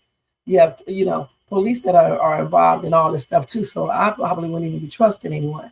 So I would just, like I said, like what's the name said, give it to J-Mo, not even to Trey, because Trey can't be trusted. Period. All right. So anyway, y'all, I'm getting ready to go. Y'all may be late for my appointment. Jermaine did running his damn mouth. I banned his ass because I told you, boy, about playing with me. Brooke need to get humble. She talked way too much bull jive, but she don't have that backbone like Bethany or Shara. She better watch her mouth. That's right. She for one thing, these are kids, right? And again, they were just looking at her, basically staring or whatever. She should have just said, "Hey," and just sat down and be done with it. If she needed to say anything, I would have just probably waved and sat down. I probably wouldn't even be sitting by them. Because I don't want them sitting behind me and they may try to hit me. He did. So he can't talk about them. Okay. Why come he didn't turn that in to the police? So he kept those and sold them. Boy, these people are straight up hood rats because who does this? Huh? If I found, let me tell you something. Like when you have a baby, right? Sometimes they give you, I forgot what they call that medication. But I know they gave me some, but I didn't take it because I didn't need it. And I was telling somebody about the thing, and they was telling me that you can actually, that same thing Jay did. I bet you I didn't. You know what I did with that medication, even though I didn't take it? I ended up putting it inside of a napkin and flushing it down the toilet. Okay? And I think it's that pee, I think that's what they give you. I don't know if it was, I think I had, I think it was after I had my child when they gave me that, I think. Or I think it was then because I'm thinking I had fractured my wrist and it was hurting real bad. I forgot when did they give that to me, but they gave me that medication, right? And you can actually, that medication get paid, right? And somebody was telling me that, and I just threw it in the garbage can because I don't do that. Why are you taking these and selling them? But yet you want to talk about Trey. He's basically a DS, I mean. Goodness, at that time he was. That's true. A lot of them are two-faced. A lot of them, Carol. Miss Carol, a lot of them are. See, I know Jermaine, man, I do not care. That's why he didn't come back on his other page. When I get off this live, y'all gonna call me and cuss me out. I do not care. And I told him for coming over here doing the most. He sure did. Jay took the A whooping for keeping J-Mo products. That's why he got beat up, huh?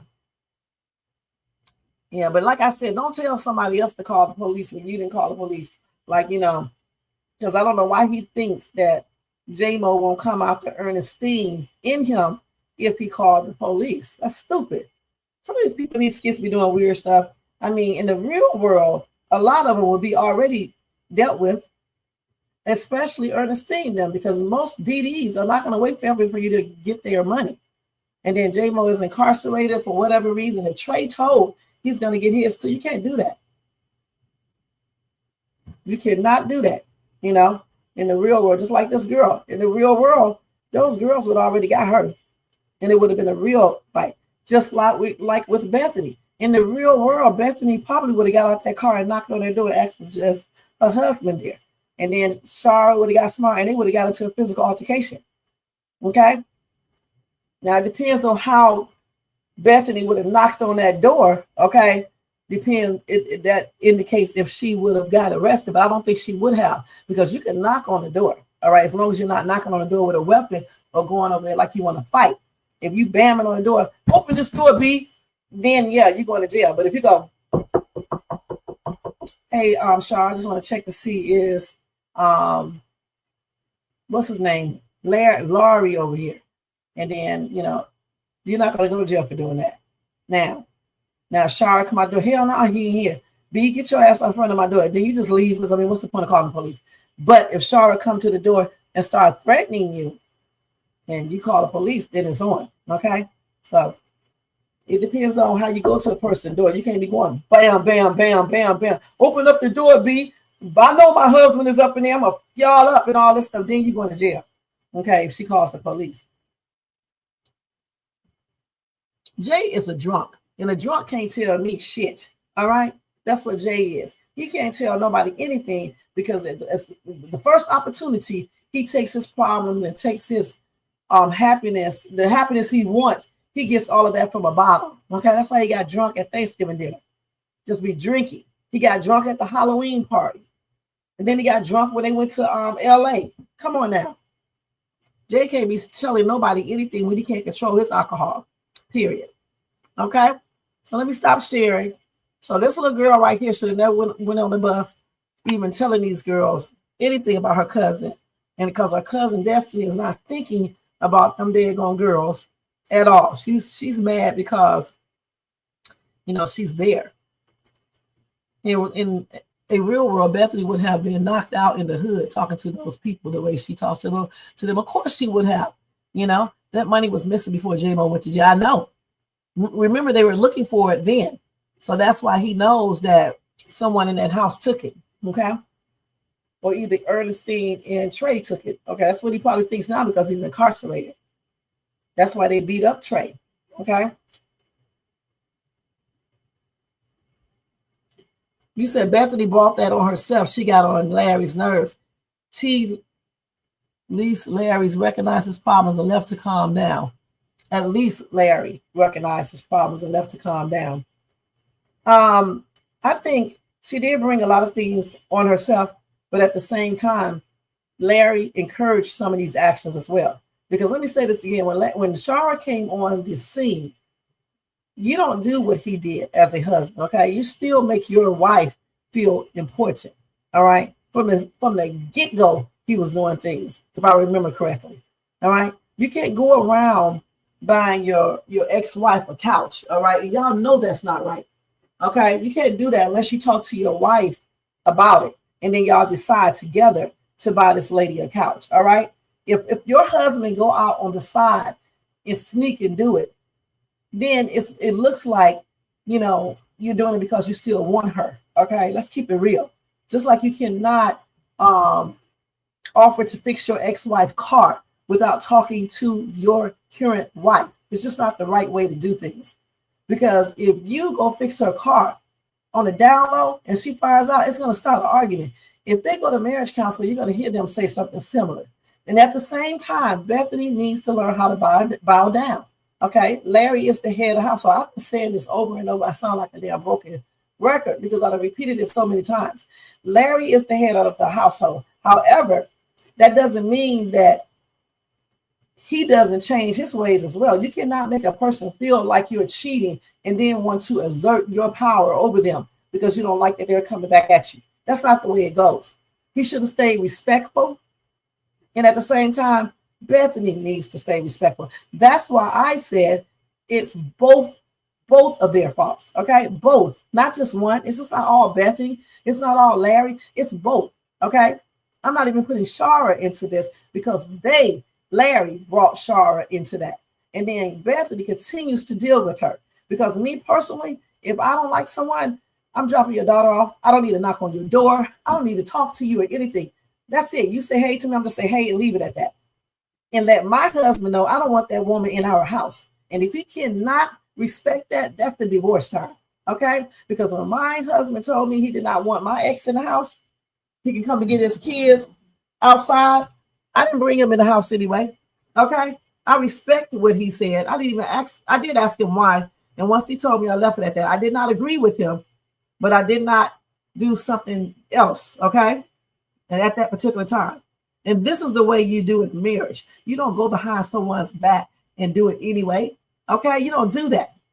I mean, what do y'all be talking about? You don't do that. Shh. And we know that Bethany is a hot ass mess. She says a lot of disrespectful things and mess with people. And what she does, she takes her authority to her head. Just like when she was the manager of that office complex, she let her title go to her head like a lot of people do and thought she could just do whatever she wants to. And then she generalized all Black people into the same space when it's not true, you know. Now, granted, some people were doing stuff, but she didn't have to confront them like that. Like the boys in the damn middle of the office complex rapping. Y'all know in a regular office complex, you cannot do that, okay? Come on, Black people, stop acting crazy, all right? You cannot be in a regular office building that's very professional and be in there rapping and stuff. No one wants to hear you rap, okay? But she could have went and told them in a very professional manner, you can't do that here, okay? Point blank, not all these stereotypical remarks that she gave, or, you know, generalizing that all rappers are hood rats or whatever the case that she did. Just like with Chase, all the cars parked in the space, they're using excessive space and all this other stuff. The thing about it, I wouldn't even went into a big discussion. If you only have 2 or 3 assigned spaces and it's in the contract, I'm gonna show you your contract and let you know you are only supposed to use 3 spaces unless you get approval from me. All right. And if you cannot abide by that, you are going to end up terminating your lease, because in those lease, they have all of that stuff there. I don't need to argue with you. Follow the rules, period. All right. And I don't even have to be mean. So it's a way that you do stuff. All right. And Bethany did not do it a lot of times. She basically abused her power. She used a lot of generalization. You know, things that she thought because she seen some people do these things, or she saw it on TV, or she was around people that did this. So she assumed that all Black people act like this, just like the weave stuff. And I would have just came back on and said, white people put weaves in their hair too. What are you talking about, stupid? That's what I would have said, point blank. Then the fight thing and all that, like I said. But the biggest thing about that is that your boy, Larry, condoned all of that. Okay, I only saw him maybe check her a couple times. Otherwise, he was out there acting a fool right with her, trying to fight everybody, acting like an Oreo, trying to fight everybody and defend his wife. You can still defend your wife and let her know that she was wrong, all right, and make her apologize to people. That's what that court case was all about, because she was doing too much. But that doesn't still mean that Larry is not wrong in what he's doing along with Bethany. They are all wrong, okay? Okay, but Bethany has been getting on Larry's nerve and was doing things to please Bethany. Larry got tired of arguing. Well, let me tell you something, Carol, and no disrespect. I don't give a damn if he did get tired of Bethany arguing all the time. Well, he should have came to her like a man, put his foot down, and told her to cut that stuff out, or I'm gone. You don't run over to your ex-wife's house and do the most. And stop making excuses for this man. That's not the way you're supposed to do it. You don't run over to his ex and start doing the most for her because you're mad because your wife talks all the day on time. Tell her to shut the crap up. You can tell her that. You can tell her that. Just like when she was in there bringing up the personal business at the Thanksgiving, I would have told her to be quiet. And if she can't be quiet, then I would have told her shut up. Period. I mean that. Then if she can't do that, then I would like this Thanksgiving dinner is over. All right, y'all. I'm sorry, y'all, but everybody got to go. Because I'm like, let her know this is inappropriate. You don't bring our business out here to the public. We talk about this when everybody's gone. All right. You don't sit up here and tell everybody what went on in our household, because then you're inviting everybody into our relationship and they're going to give their advice. So that's the way he should have handled that, period. Because that's what my husband would have did, something similar, but I would have been doing that, all that, period. Of course, a lot of people do that. Now, I didn't say all, but let me tell you something. Who told Larry to marry this woman? That's what y'all keep on forgetting. Larry was not forced to marry Bethany. He chose to marry Bethany on his own. Okay? Hey, Tina. He made that choice. Happy and blessed Tuesday. Thank you for being here.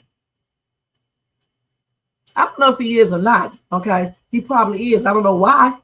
Okay, because she cheated. Why would you be still in love with a cheater? And someone who was doing illegal activities and got themselves incarcerated. Someone who did not even, once they got out of jail, did not even come to get their daughter. Huh? So, I mean, if he is, he's stupid. Point blank. Because I wouldn't want a woman or a man that did this. If you don't come back to your daughter, that means you don't give a damn. Okay, she wasn't in jail all these years.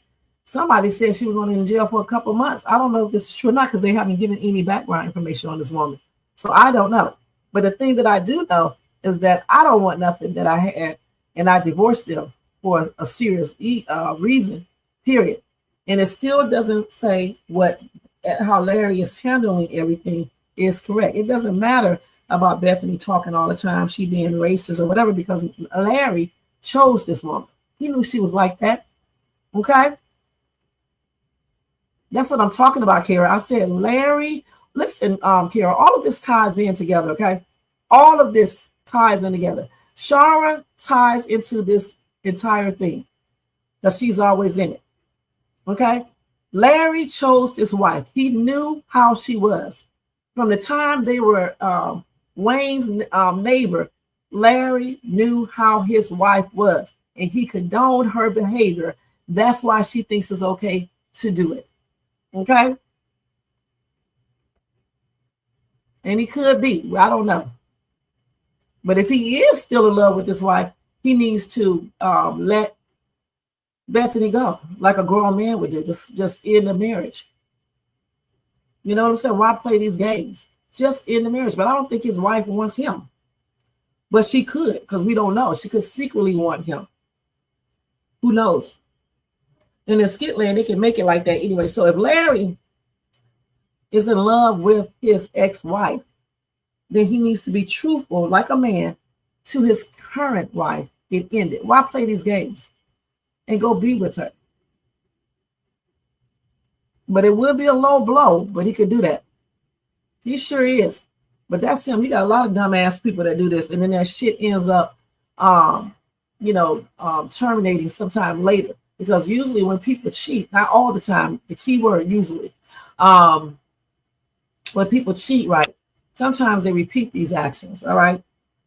Now, some people do not repeat them, but some people do repeat those actions, and they cheat again and stuff. He could be, I don't know for sure, if he's infatuated with her or not, you know. I think so too. You know what I'm saying? I think so too, Gigi. Bethany, when I first met Bethany, I'm gonna keep it real with you guys. I was wondering why did Larry marry her, because you know the stuff she would say about black people and the things she would say. Okay, and so I never liked Larry because I'm like, why would you marry a woman if she's gonna be doing all these things and she's not listening? Okay, point blank. That's why I say it's all of their fault, because Larry knew this woman before any of us knew of her. Okay, now I'm talking as if this was real. He chose this woman to be his wife, even knowing that she does the things she does. When she got into situations, he always had her back. I did a flashback and showed videos where this dude was basically about to get in fights and then get in fights over her. Okay, not once telling this woman that she was wrong, she shouldn't say certain things and mean it. So he is the reason why Bethany is there. Plus, not only that, he told Bethany all about Shara. Bethany would not know about Shara if Larry wasn't spilling the beans. Okay? So y'all stop taking up for this damn man. Right, that's right. Thank you for putting it that way, Shakira. That's exactly what I mean. The problems that come from Bethany's Larry marriage is because Larry has tolerated her disrespect. That's right. Thank you. Okay, you said, you know what? And thank you too, Shakira. You know what? You just wrapped it up all the way. I'm going to screenshot this right here because from now on, this is all I'm going to say. This is stupid. Hold on. Let me do this so I can keep this. Actually, I can do it like this. I don't know what I'm thinking about. I got this page up on my phone. Wait. Let's do this. I got to do this. Okay, let's do it like this. Let's do it like this. Let's log back in. I'm all on Kountry Wayne though.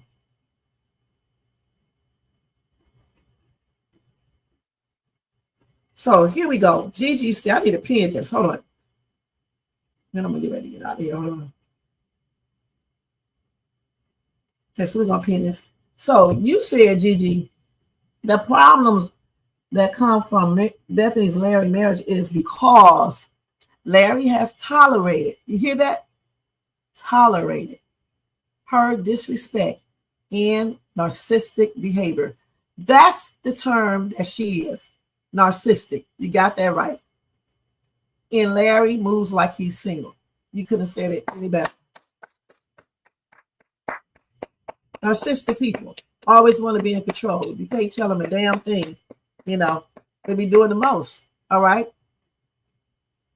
And then Shakira said, because once a cheater, they will cheat again, but not all people who cheat will cheat again. All right. But you know what? Let's look at some statistical, well, I can never say that, statistical information, right, for that.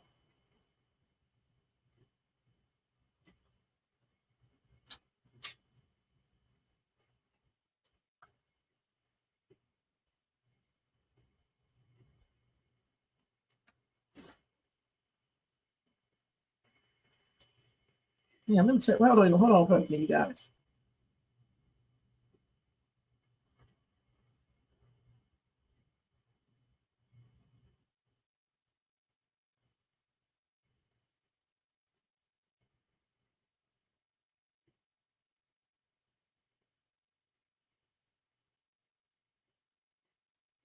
And let's see what the stats are. They're 3 to 4 times more likely to do so in another relationship, okay? Only 18, okay. 45% of those who cheated in the first relationship also cheat in the second one, okay?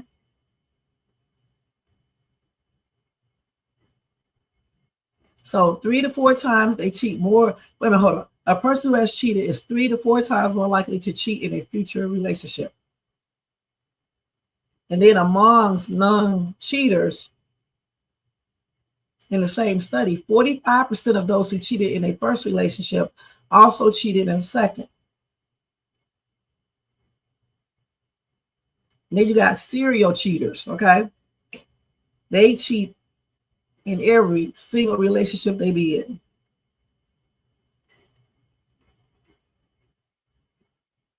And then on this study, it said 80% odds they will cheat again. And this is exactly the reason why I could not go back to my ex-wife, all right? You cheated, you ran off with some dude that was doing illegal activities. Then you got yourself incarcerated. Then even more importantly, when she got out of jail, she did not come back to be with her daughter. And I want to know why. It's like everybody got, I don't know, they don't think about asking that question. In the real world, if a woman pops up when your child is 16 and a half going on 17, everybody is questioning that. Where have you been? Because they said you were in jail all those years. So let's see how long, can they tell us on here how long she was in jail? I don't know if they'll be able to tell us. How long was Shara from Kountry Wayne Skits in jail? See if they know.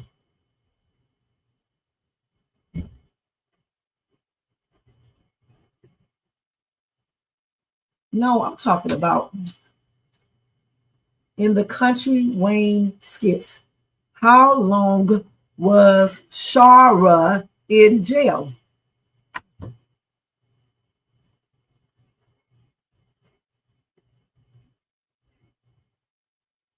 So y'all was wrong, okay, when y'all said she was in jail for only a couple of months, all right, or a couple of weeks or whatever. In this AI generated answer, it said the character Shara was in jail for a significant amount of time. So it said with other characters like Bethany and Larry, making it seem as though she was in prison for years, okay? However, a conversation in a skit reveals that the actual amount of time was 10 months. Now, they did say she was wrongfully incarcerated and not allowed visitors. She was eventually released and had a conversation with her daughter, Brooke, where she emphasized the lessons that her past does not define her. And that's in the skits that we've seen already. Okay, but if she was only in jail for 10 months, I don't give a damn if she was wrongfully incarcerated, okay? The point is, where was she at after she got out? See, when they say years at the first beginning, I was almost hoping that she was in prison for years, so I could be wrong about her just not being in her daughter's life. But no, they said in other skits, it was revealed she was in jail for about 10 months or prison, right? So where was Shara then? So let me ask them, do they know? When Shara from the Kountry Wayne Skits got out of jail, where was she at?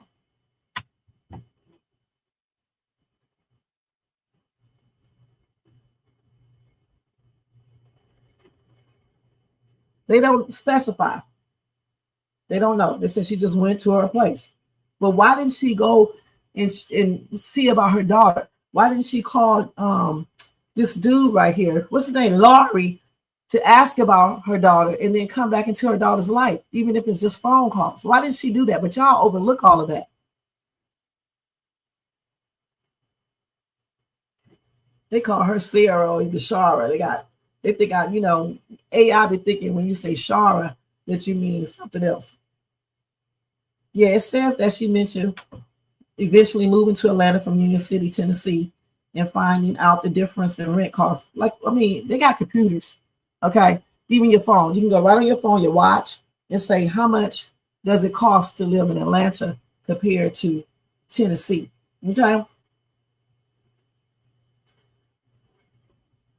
Oh, so they said when Shara comes home from jail and the money is missing, which indicates she returned to her home. Okay, so she was looking for money. Okay, so she had some money stashed somewhere and then it was missing, I guess. I don't know.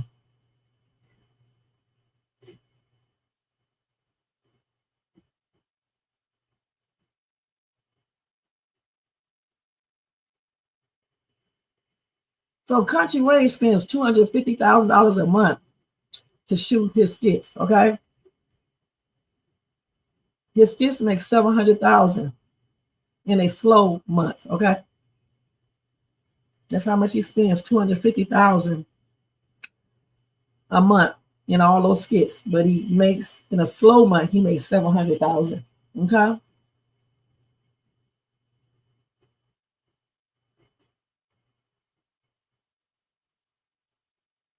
So they claim you need 500,000 to 1 million views to make $5,000. Okay. Anyway, I'm looking at all this other stuff right here, you guys. Okay. Let me see some heck. No, I can't really make no money with that. But anyway, so now we found out some information on Shara. I don't know why I didn't think about asking AI before. So now we know she was incarcerated for 10 months. Okay. But she got out because she was wrongfully incarcerated. When she got out, she was looking for some money and it wasn't there. Right. So then I guess she stayed there and worked or whatever, I don't know, and then eventually moved to Atlanta. But it still doesn't answer the question. When she got out of jail, she was only in there for 10 months. So I'm thinking, let me ask them, do they know? In the Kountry Wayne Skits, what year did Shara go to jail? So they know. They probably won't know this because they never did bring it up in the skits. So we don't know what year she...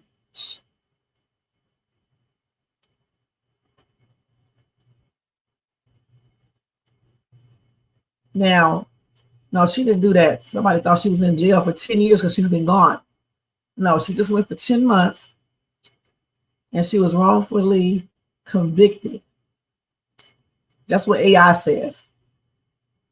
But it still doesn't explain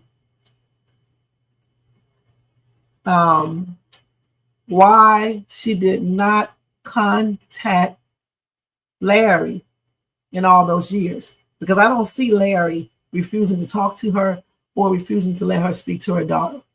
Okay, so what happened to her that prevented her from contacting her daughter? And this is why I cannot respect any woman who leaves their child like that. Okay, when you get your ass out of jail, you come back and call and check on your daughter and form a relationship, whether you do it on the phone, FaceTime, or whatever.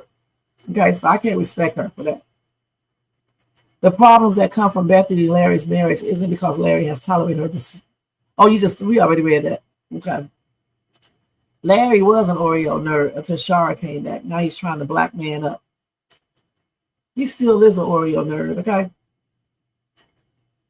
I know that y'all passed the Amber skit, but did anyone catch tomorrow how she looked back at Tamara, how she looked back at Amber and Rojas? Yeah, we saw that. This is a trip. Bethany wouldn't have with Shara. Yes. But Bethany would not have what, I don't know what you mean here with Shara is. Larry didn't put bad things in Bethany's ear about Shara. You said Larry did not put bad things in Bethany's ear about Shara? Shakira, how do you know that? Because how did Bethany find out about Shara being in jail and all that? What did she say about Shara bad anyway, besides the jail thing?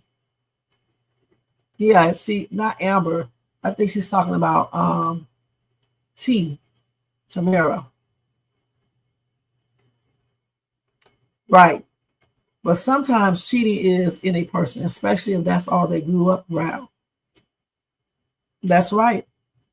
Shakira, that's exactly what I said. Larry put all that mess in Bethany's head about Shara. Okay. Yes, Gigi, they would not have a problem. Larry put in Bethany's head that Shara was a bad mom and wife. And that's right. That's what I was trying to get to. Forget Jermaine. I don't consider myself a stalker, but I was engaged to a guy that I felt like he was doing something, and I went looking for him, and I was ready to fight. See, like I said, getting back to the stalking thing, I believe so many people, not just women, have done that. Okay, point blank. If you go by the legal definition of it, okay? So, and like I said, you can stalk in many different ways. You can stalk in chats. You can stalk online, period, on the phone, in mail, going by people's houses, being at their job, all of that. All right. So it is what it is. But in Bethany's case, I think she had all the reason to go see where her husband was. Okay. Like most married women would do, unless they just don't give a damn or they just don't do that. Because he's gone and you know he's been doing the most for his ex-wife and taking up for her. You're going to go and try to see where he's at. Now, if you get out the car and bam on the door and start acting all ghetto, I don't know, because everybody do not do that. But many people have done this. People even stalk people who drive on the street. You sit right there following people because they get mad or staring, or doing other weird shit. Oh, yeah, I know. Thank you, Shakira.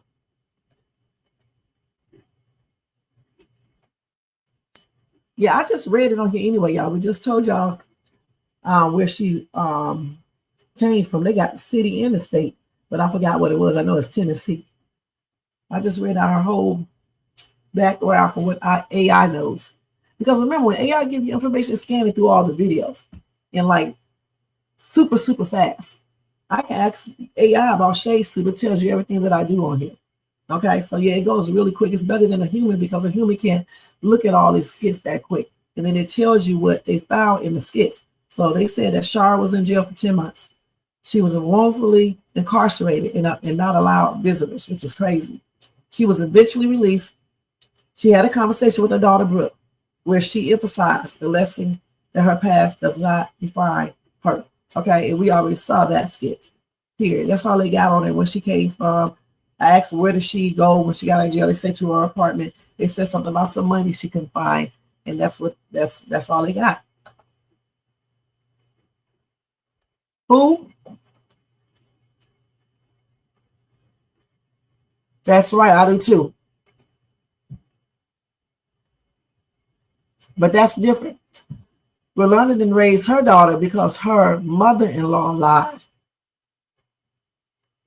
on Rolanda. Okay, so I don't know everything what happened in Rolanda's life, but Rolanda wasn't incarcerated. Okay, that's the first thing. She didn't cheat and get with a scammer and get incarcerated because of what he did and got blamed about it too. Okay, and I don't know if Rolanda tried to, I don't know what went on with this right here. Well, I feel like my man doing something. I stalked their pages because Facebook and TikTok is how I found out my ex was cheating on me. That's another thing too. That's why I say I don't believe when people say they have never checked on anyone. I use that word, which is still stalk, and continuously, snuck over there to their page, looking at what they do, reading their posts, and doing things like that. I know what stalking is because somebody is stalking me. Okay, two people do. They come over here, pose as other people, and I be talking right to them, and they think I don't know. That's stalking, okay? So that's why I say, I think majority, not that everybody have done this, but I think most people have stalked in one way or the other. She should be. So why does she need money all the time then? I thought she was a hairstylist. Or is she both? But I thought, yeah. So she should be if she's making all this money and doing all these things. Okay. What did I just say? I'm rushing, y'all. What I meant to say is that if she's making all of this money and doing all this stuff, with hair and makeup, she should be able to pay for her own stuff. Like, for example, her car repair, okay, her couch, a TV. Something is not right. Then she must not have that many clients, okay? Because why can't you buy yourself a TV? TVs, you can get a big TV like that for $500. On Black Friday, it was cheaper than that. I got a 72-inch in there. Mine's cost more than that. But now, because I bought mine when I first moved in this house back in, when did I move here? In April. But now, when you go to the stores, you can see those big TVs. They done brought the prices down. I was looking at one at Walmart, and I think it was the 65-inch was $400 and some dollars, right? And I think the 75-inch was like $6 or somewhere around that price at Walmart. And he went to Walmart anyway. And I think my TV costs more because it's I think that's a 4D or something like that. Because the daggone picture, it looks like you're right there in it. You know what I'm saying? So clear and everything. I think that's a 4D TV or whatever they call it. But I don't even watch it. The TV just stays on. They watch it sometimes in the media room, and the cats be watching it. But I don't think I sat down at one time and watched that TV. Oh, okay. But so why doesn't she have any money? What did her mother-in-law lie about? Let me look it up and see. In Kountry Wayne Skits, why didn't Rolanda know about her daughter, Brittany? Okay. Rolanda did not know about her daughter because she had abandoned her, according to her daughter. The daughter states that Rolanda chose not to have her and left her, which led to the daughter being teased at school. The daughter views Rolanda as a stranger due to years of no communication or support. So that's what Rolanda, and that, I didn't even know this, but that's not right what Rolanda did. All right. That's crazy. How can you abandon your daughter? How old was Rolanda when she had this child? She said Rolanda's daughter claims Roe did not want her and left her.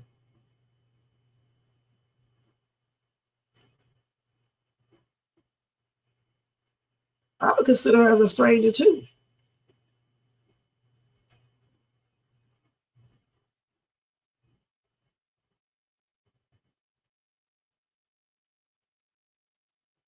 She just saw her daughter for the first time in 22 years. That's crazy when parents do that. Let me see. At what age did Rolanda get pregnant with Brittany in Kountry Wayne Skits?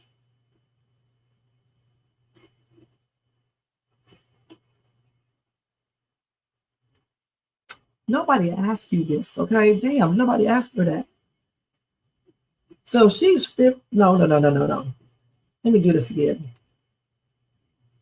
In Kountry Wayne Skits, what age did Rolanda get pregnant with her daughter, Brittany? They're not going to answer that question. I guess they don't know. Let me ask this question. In Kountry Wayne Skits, how old is Rolanda's daughter, Brittany?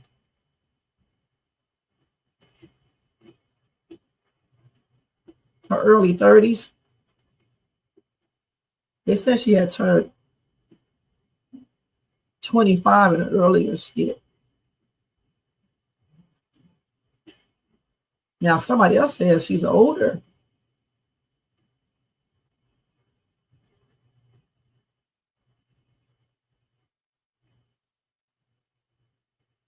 Didn't I answer this question correct? Y'all know how old Brittany is? They said maybe 25. You said 38. So if she's 38 And Rolanda hadn't seen her child in 22 years. 38. Now that could be right. Because if she abandoned her, that means she would have had abandoned her at 16.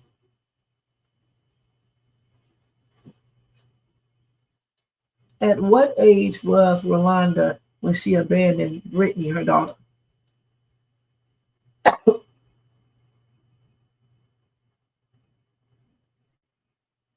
See.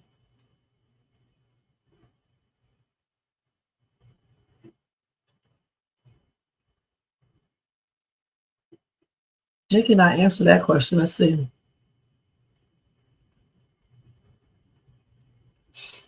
I wish they would tell us background on these daggone skits. Like what age did Rolanda have Brittany at? Because she was gone for 22 years. She hadn't seen her daughter in 22 years. If Brittany is 38, that means the last time she seen her was like at 16. And 28. Let's see.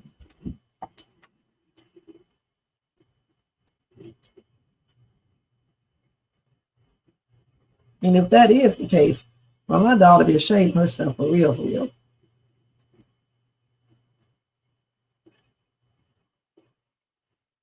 I don't know how any mother could leave their child. I just really don't. So yeah, 16 years old, if that's correct.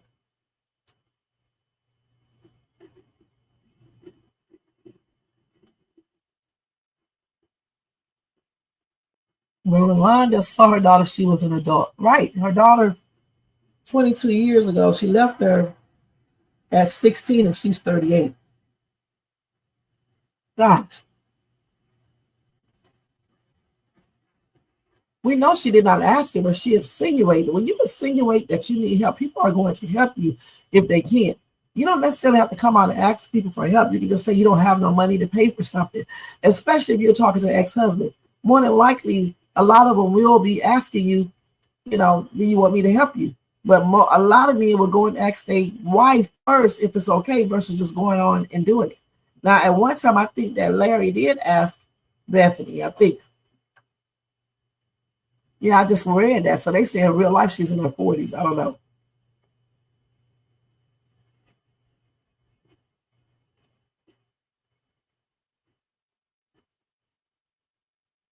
Yeah, but she did not. You know what? Again, she insinuated that she needed help paying for her car, okay? And she was trying to make payments on it. Right. But, you can do all of that, but don't insinuate anything, period. Because she was married to her husband. She already knows, to her ex, she already knows how he is. So when you already know how a person is, you can play upon that, all right? That's why I think it's very dangerous when exes be still dealing with each other on personal levels. If you're just dealing with each other on a professional level and everybody know each other and good and well, neither person will cheat, then it's cool. But when you know certain things and this woman cheated before, come on now. I don't want her around my husband like that. Yeah, I just read that, Shakira. Right, and then that's another thing too. Thank you, Gigi, because I don't remember every skit. But matter of fact, just let me ask AI. Let's put this to rest, and then I'm gonna get ready to get out of here. We've been on here for 2 hours. In Kountry Wayne Skits, what makes Shara wrong for messing around with? Let me put this in a different way. In the Kountry Wayne Skits, what makes Shara wrong for dealing with her ex-husband on a personal level? See if we can answer.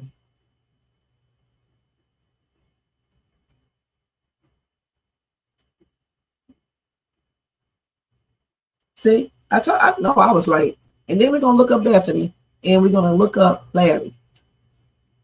Okay. In Kountry Wayne Skits, the character Shara is portrayed as wrong for dealing with her ex-husband, Larry, on a personal level because Larry has a new wife. Bethany, in their interactions, disrespects the boundaries of his current marriage. Okay, y'all. And that just, I'm going to start just putting this in there too because that's just what it is. Now, Here are the perceived issues with Shara's actions. Okay, I'm listening to AI now. I should have been did this. Disrespecting the current wife. Shara often involves herself in personal matters with Larry that should be discussed with his wife, Bethany. Viewers criticize this as an overstep in lack of respect for Bethany's role as Larry's current spouse. Only people who, I don't know, maybe they've never been married or maybe their husbands or wives do this. I don't know. The next one, creating conflict and drama. Shara's personal interaction with Larry, such as going on a breakfast date, caused significant distress and anger for Bethany. The skits highlight how this behavior introduces unnecessary conflict and drama into Larry's current life. Next, Larry's failure to set boundaries. What did Shay's Tube say? A related point in the skits is that Larry is often seen as wrong for not effectively setting boundaries with his ex-wife and consistently taking her side, even when viewers feel she is in the wrong. This lack of boundaries enables Shara's continued personal involvement. I don't know what y'all be talking about. Perceived hidden motives. Didn't I just say that before? Just to use that terminology. Some viewers' interpretation suggests that Shara might be motivated by envy or desire to attack Bethany, making her personal interactions seem like an attempt to undermine the current relationship rather than purely co-parenting. I told y'all, they focus on private matters. The interactions often go beyond practical co-parenting logistics, delving into personal opinions about Larry's current relationship, which is considered inappropriate for an ex-spouse. Overall, the character is framed as being wrong for failing to maintain a strictly platonic co-parenting relationship and instead engaging in a personal dynamic that undermines the sanctity of Larry's current marriage. There you go. That's all I need to say about that. I told y'all, I told you. Everything this says, I basically said everything. Disrespectful, making up conflicts by doing certain things as well. Larry does not set any boundaries, not with his wife or with his ex-wife. The hidden motives, because I believe also that she's mad because Bethany is white and she's wondering why Larry chose her, and then she's kind of big and all that other stuff. And then focusing on private matters that Shara don't have a damn thing to do with. Now, let's go into, let me just keep these right quick. AI is great, y'all. Dang. All they need to do is go to AI. They don't even need to go to a damn counselor. And then ask AI what should they do. Okay, now let's look at Bethany asked. In the Kountry Wayne Skits, why is Bethany part of the problem of her marriage problems? My God, you need to answer this question. Hold on, let me see how I can put this. In the Kountry Wayne Skits, what part does Bethany play in her marriage problems?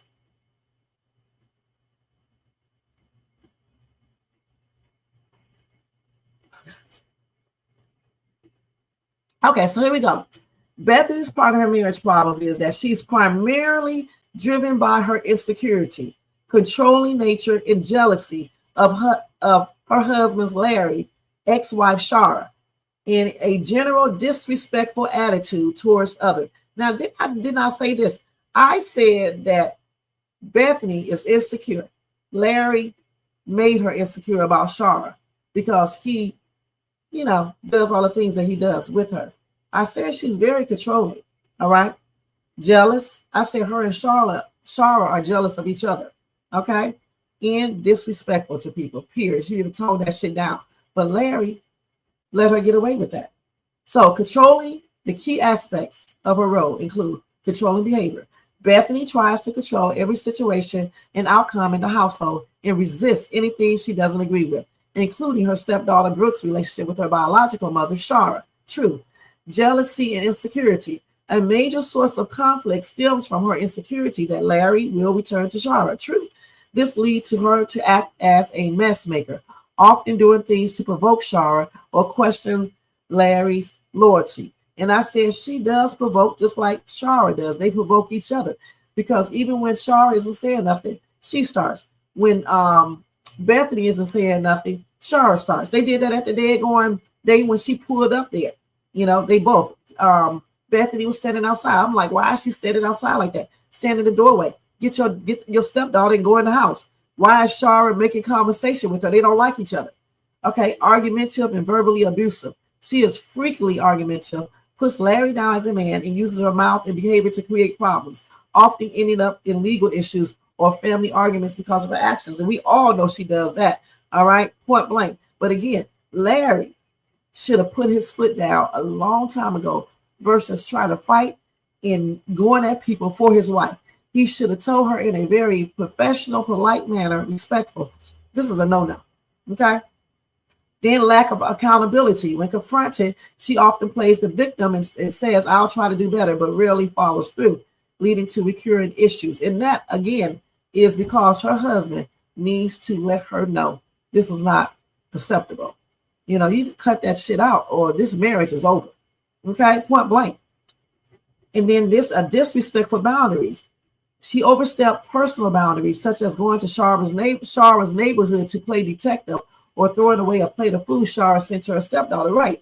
And again, instead of Larry sitting there being all like calm nature, I would have told her in a very firm voice not to do certain things. I would have sent Brooke to her room and I would have went off, but in a respectful manner.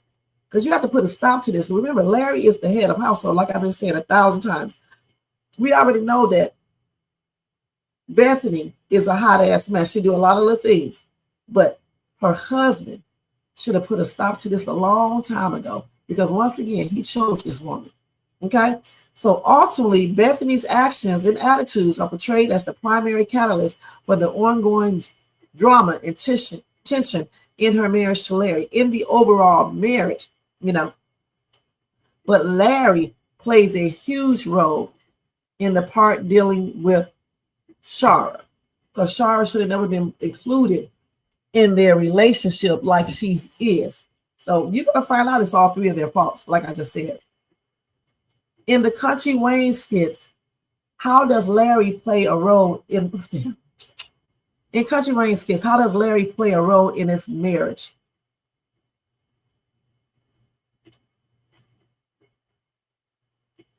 Told you, this damn thing is telling the truth all the way around.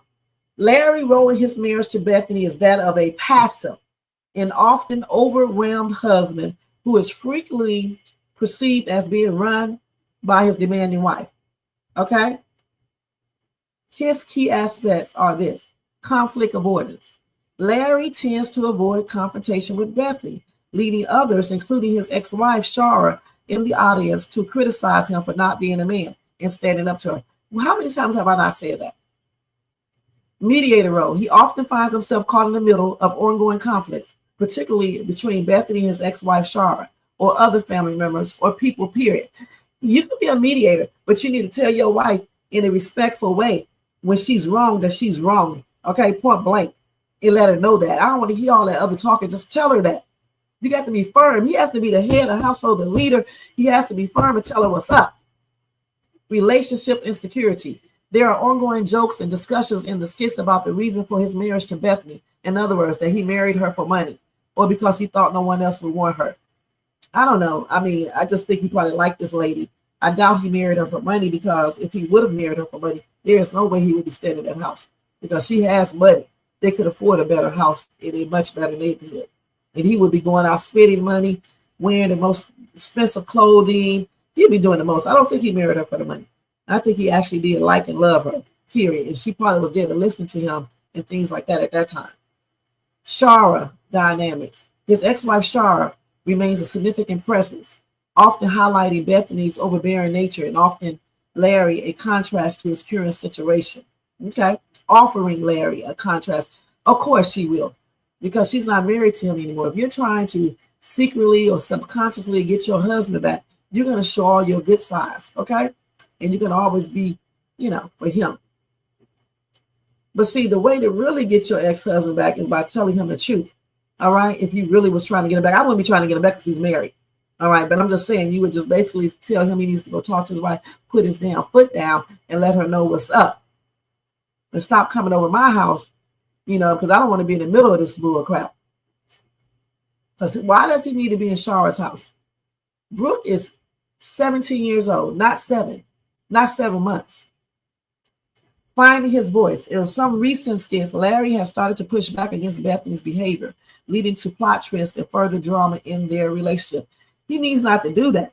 He needs to put his foot down, be firm, be the head of the household, be the leader, and let that woman know what's up. Okay, point blank. I'm not even a man, but I'm gonna change my voice like a dude right now. Y'all get ready to laugh. You're like when Bethany is running her daggone mouth, like in the situation, and like I said, Shara was wrong for coming in and moving that plate and putting her shit up on the stove. But if I was the man there, I would have been like, let me tell y'all something. Cut this mess out. I tell y'all what, I'm gonna put the food on the daggone counter. All the food gonna be on the counter, spread out. Shara, don't you touch nothing in this kitchen. Bethany, you don't touch nothing either. Y'all go sit down. And if you can't sit down, this dinner is over. Period. I would have been on something like that. And Bethany would have kept on talking. I would say, what did I say? Okay, be quiet. You too, Shara. I would have told both their ass to be quiet. I'm gonna be perfectly honest, because the man is the head of the household. Just stop it right there. You moving. Y'all arguing about that. Shara should have never been in the kitchen. She should have never moved the plate or anything else, the food dish. Okay, and all the insults. But at the same time, like I said, Bethany, yeah, you're gonna be mad about it. But if you want to keep down drama, don't say nothing. But in her nature, she's gonna say something. So that's when Larry should have came there when it first happened. Okay, I don't know if he knew this was going on or not, but when he heard the commotion, he certainly heard it. That's when I would have came in there and be like, let me tell y'all something. This is Thanksgiving. This is Thanksgiving. I don't want to hear that mess. I don't want to hear y'all two bickering with each other in the midst of this special day. And if we can't sit here like a family and do this, this dinner is over. And I'm not taking Shara's side or my wife's side. I want peace. So if I want peace, I don't want to hear that BS out of either one of them. Because the thing is, Shara does not have to be there. The wife does. Okay? And once this dinner is over, then I will have a long discussion with my wife. Period. I don't need to talk to Shara because Shara does not need to be there. She's the ex-wife. She does not have to be included in no daggone Thanksgiving dinner. Okay? You only include your exes if everybody get along together peacefully. Not when you have people arguing with each other over foolishness. So let me wrap everything we just learned and put it in my own way. Okay? All three of them are the problem, like I said before. But more importantly, Larry and his wife are the problem in their relationship. Larry is not a man when it comes to putting his foot down. And I think I know why. And I believe it's dealing with race. Okay? He does not know how to put his foot down with this woman. All right? And the reason why I say race, because I'm going to tell you, is because sometimes when people be in a relationship with different race of people, they feel like, if they be too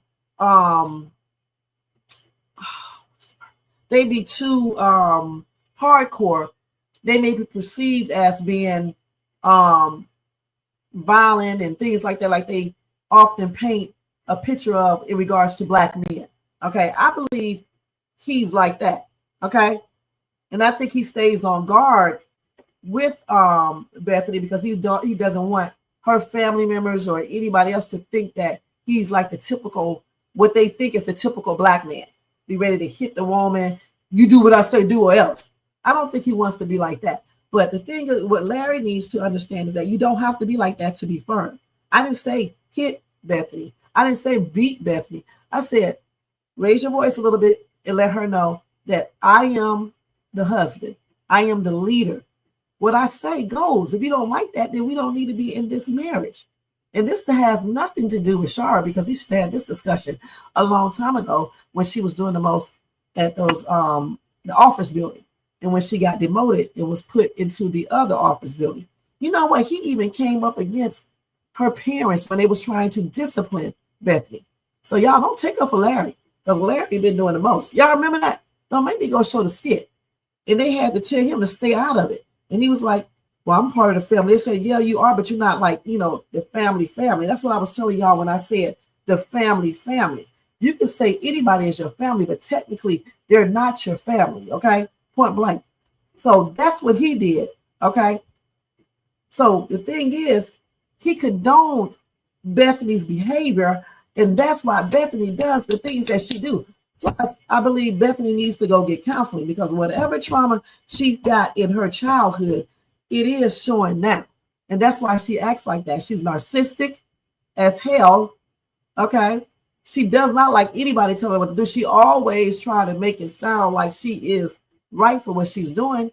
And these are the things that she needs to talk to a professional about, because people telling her and people reading people comments and all this stuff, if this is real, is not going to help her. Point blank. Larry needs to put his foot down. They need to go get family counseling, marital counseling. Even Brooke need to be incorporated in that, because she has lost all respect for Bethany, and mainly because she sees Bethany and Shara putting each other down, and then Larry jumps on Bethany in front of Brooke. So when kids see that, they be disrespectful to whomever, just like Destiny. Destiny is disrespectful to her mom because her mom allows her boyfriend to disrespect her right in front of her daughter's face.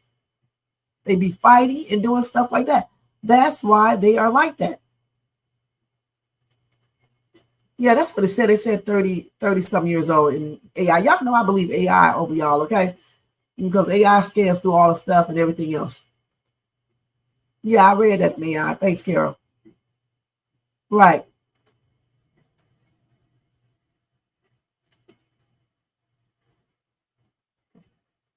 That's what they get, because a lot of people who, in that poll I did, 40-some% of the people said they would keep that money, and 46% said they wouldn't. So we got some bad thinking people around here. You keeping money of a Didi and know that they're gonna come after you. Okay, it's not lost and found. Okay, it was never lost. Okay, somebody took it. It was put in that space to hide. All right, and then Mama AJ took that money, and it is what it is. Who? To my Roe or the other chick?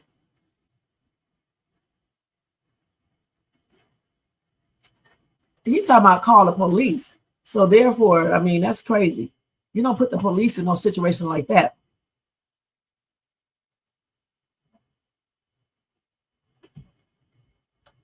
Okay, you said it don't matter.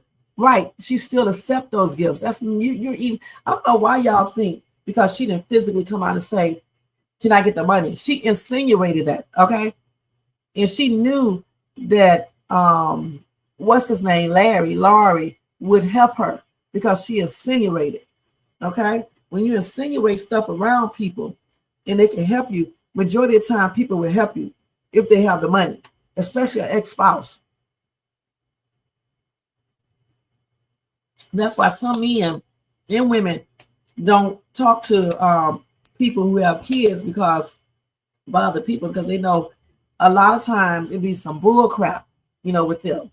Not all the time. I say a lot of the time, and that's why I don't deal with certain things, because I'm not going to play all that. You doing everything for your ex and stuff, sneaking and doing you over a house. I don't play that shit. Just like David doesn't play that shit. What I look like going over my ex house, going to Thanksgiving with him? Or inviting him over here for Thanksgiving or Christmas. That's weird. And I don't care what none of y'all say. That's weird. Really? I hope not, because I seen him on TikTok. He was singing and stuff, unless that's old. I do not know. Okay.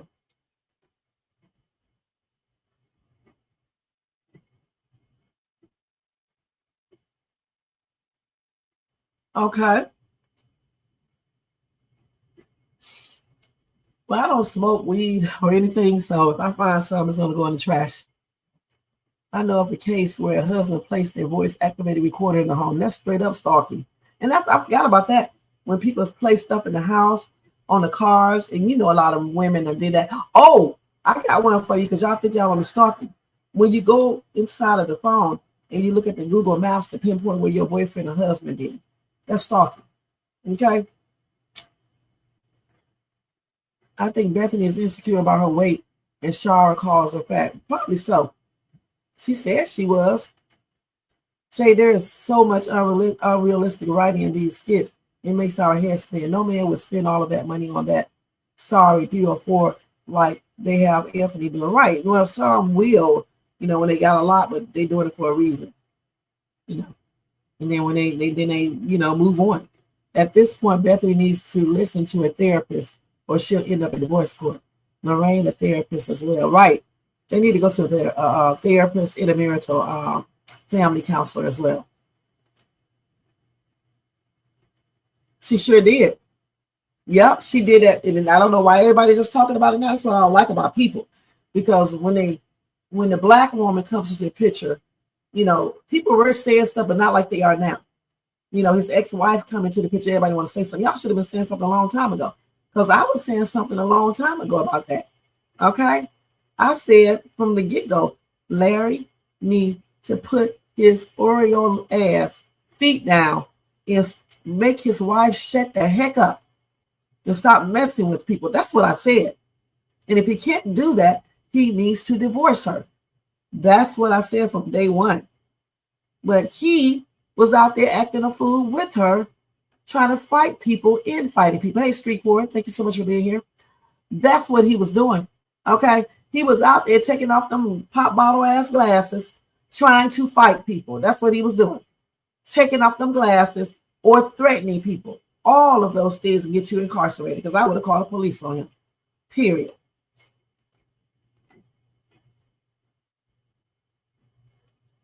Crazy. This is typical behavior, okay? Because I would not be all into that chick and she cheated on my brother. Just like Anthony Wayne does the same thing. Shayla cheated on his brother and then pretend like that baby was his. There's no way in hell I would be talking to that woman, inviting her over, hiring her, any damn thing else. Then she got with Amber's husband. He claimed he's so like Amber. It's crazy. That's right. Why would you go to a dinner when you know somebody don't want you there and you don't like that person? Whoever write these skits, I know they writing this like, you know, like this for a reason, but damn, in the real world, I should hope you wouldn't be that desperate to go when you know that the wife does not like you. But nobody said anything about that. You know what? Honestly, when I be reading people's comments, it just really shows the state that our world is really in, how people really think. We got some weird thinking ass people. Hey, y'all think Shay's too be thinking weird, but we got some weird people out here who condone this type of foolishness. How are you guys condoning a man commit adultery just because it was his ex-wife? They're not married anymore, huh? They're not married. And guess what? In the Bible, it says if a spouse commits on adultery, you can divorce them. So they are not married. It's not once his wife is still his wife because she committed the act of adultery. So they are divorced. So why are y'all telling him to get back with this woman? If anything, you should be saying, go to counseling. If that doesn't work, or if you don't want counseling, go ahead and divorce this lady, Bethany, and move on. Larry got mental problems himself. Okay, for real, for real. This is why he does the stuff that he does. I thought so. You know, I told somebody that, but I said, mama. That's what I said, because I didn't know if the dad and the mother were still together, or I thought that he was married to, you know, a black woman. Her black nanny. Okay, so her parents was not around. That's why she shows resentment toward her mom. This is why y'all always have to have the underlying information, because I didn't even notice. I know I heard her say something about a black. She said nanny. I thought she said mama. That's why she feels like she can say anything. And whatever her black nanny was showing her, that's why she generalizes all black people as being such. So now, thank you, Shakia. I didn't even know that. A black nanny, meaning they was always gone making money. That's why they're rich. Okay. But why wasn't that brought up at the when her mom was there. Her mom wasn't around. That's why she acts like that with her mother. It's always an underlying reason why people do stuff. And I've been saying this for the longest. You said J-Mo and Trey, thanks for the information, Shakir. Shouldn't have never hid that money at Ernestine. You know what? We never said that either. You're right. They should have never hid that money at Ernestine's mother's house. That was wrong. You're right. Because if they would have never hid that money, we wouldn't even be in this situation now. They wouldn't be in that situation now. Right. See, that's what I'm talking about. This is when we're speaking correctly now. Okay, I didn't even think of that. It should never been there. You said she found the money and was waiting for someone to claim it, but she spent some of the money to buy that lawnmower and to throw that party. Look, DC just did it. What did he do? Not all people who cheat once will go back. Some people regret their mistakes and actually move and do better. Right. When we said that, when we looked at the information on it, they said that 80% of people cheat again. Okay. And some people don't. And when we was talking, and I think Shakia clarified it, she said that majority of the time, or some of the time, people who cheat, they will cheat again, but not all people cheat again. Let me see. Oh, let me see on AI. Because Anthony said it was rented. Let's see. In the Kountry Wayne Skits, what's that dude's name? Hold on, let me do this up here. What is that dude's name? Iman. In the Kountry Wayne Skits, did Iman rent or buy Shayla a house? Let me ask it again. Kountry Wayne Skits, did Iman buy Shayla a house or rent it? In the Kountry Wayne Skits, is the house that Iman bought Shayla rented or did he buy it?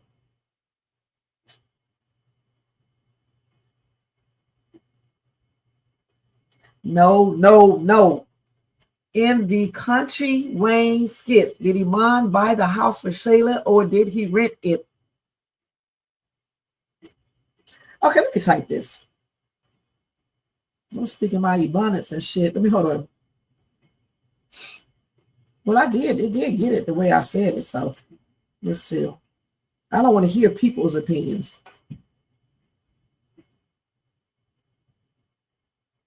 In Kountry Wayne Skits, is Shayla house rented or bought? It's a rental. In the Kountry Wayne, you see how many times I had to say that in different ways? In the Kountry Wayne Skits, Shayla's house is depicted as a rental, with her claiming she bought it, which is a point of contention among viewers. Some fans believe she rented the house and that her partner Iman helped her with the rent, while others believe she actually bought it. No.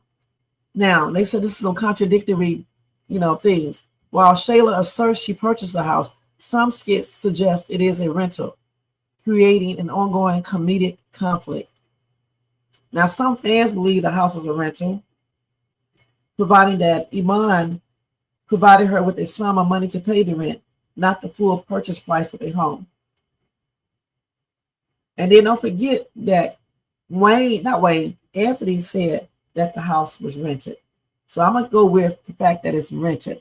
But that's what Anthony said when he was making fun of somebody.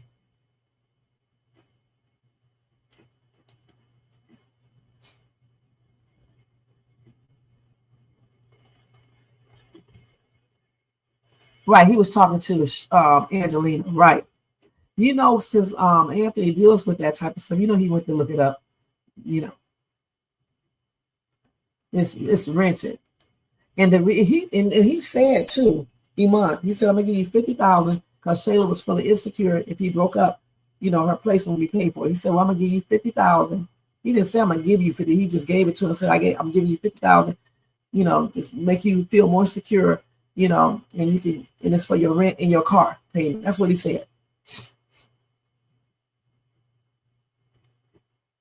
Angelina was trying to make Anthony feel guilty that he didn't buy Shayla a house. Right. Mammy from Gone with the Wind really raised Scarlett. Maybe that's how Bethany was raised in the South. She was raised by a black nanny. And whatever she seen that black nanny go through, she started thinking that all black people are basically the same. And a lot of white people do that.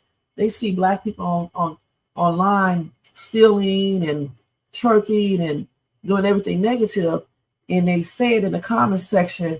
That's all we do. That's why I be telling people to watch what they do online. You know, you can raise your voice, you can do all that because white people do it all the time. But to get up here and telling people that you breaking houses, you been in and out of jail, you got felonies, and disrespecting your baby mama and your wife and your girlfriends is plainly ridiculous, and disrespecting women, period, because this is what they expect black men and black women to do, especially racist people. All right. And they always bring those things up. Even non-racist people, they be thinking that. I live in a predominantly white city. And I tell you, I talk to a lot of white people and they be saying certain things to me. You know, when they feel comfortable with you, they say things. Okay. For real, for real. And so that's why I don't believe in, I try not to support people that do certain things online. Okay.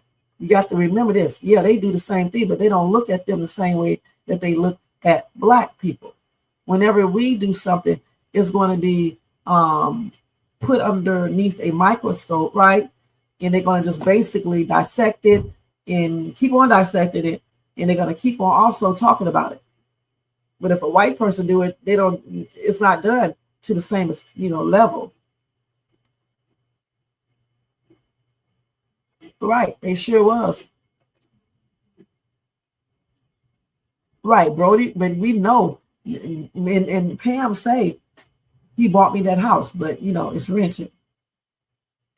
Shayla says she had money saved up to add to the 50K. She gets $120,000 a year from Anthony, and for the 2 months she worked for Wayne with a singer, she earned $30,000 a month. That's another 60. So you still can't just go buy a house like that, okay? Because that house probably costs. She's not going to use all her money on that house.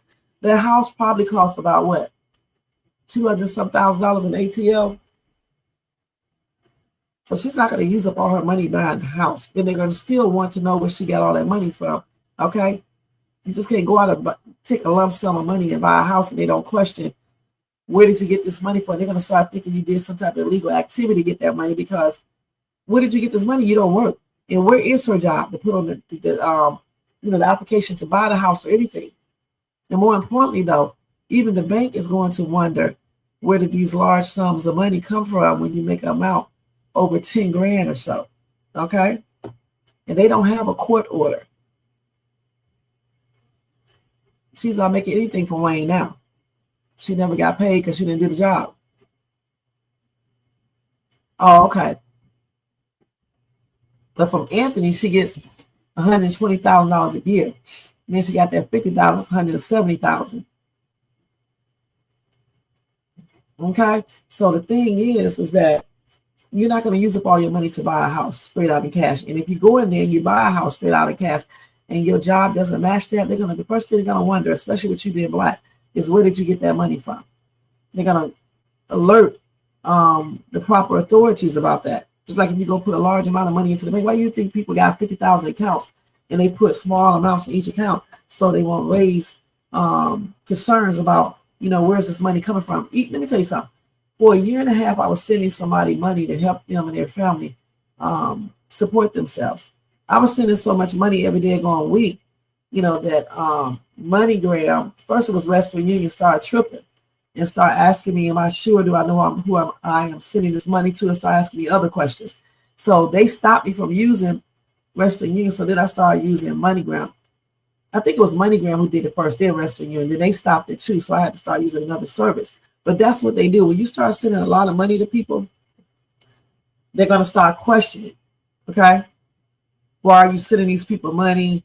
Are they trying to extort you and things like that? That's what they do. Just like if you go to the bank and you put in large sums amount of money, they want to know where it comes from. When I made a deposit into my account from the settlement I received from Walmart, they knew where it was coming from. Okay. They knew where it was coming from. But when I was trying to take it out, I couldn't take out all that money like that. That's what I don't like about banks. But if somebody were to give me $12,000 and I keep on putting $12,000 into my account, they're going to eventually start questioning that. And they also have to report that.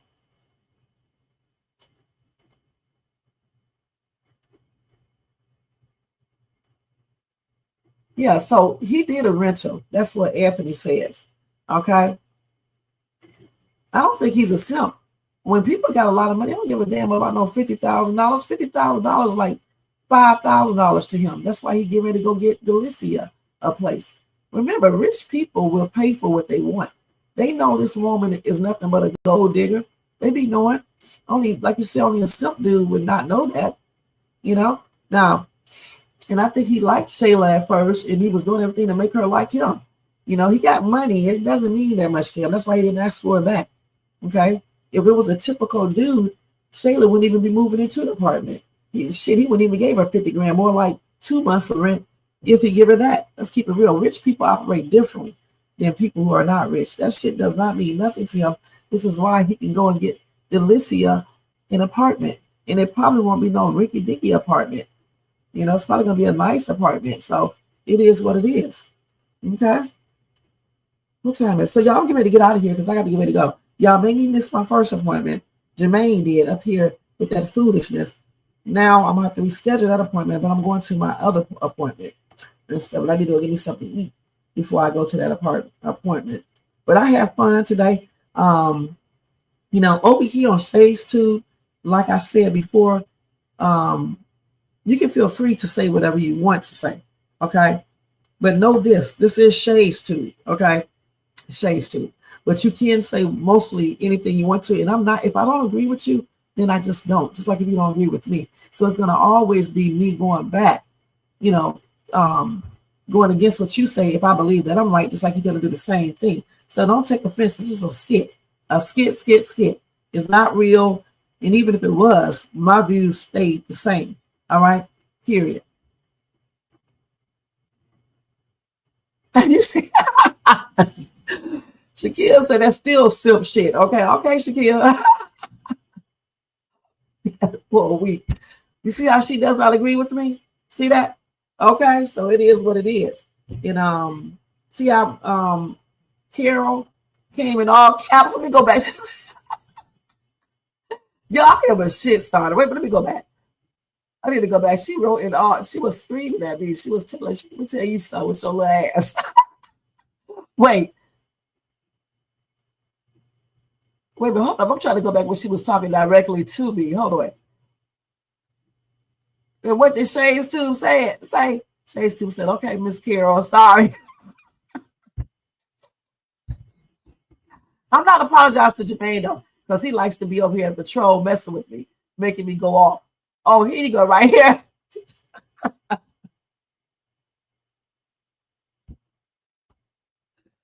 Oh my God. What did she put the double exclamation point? She did.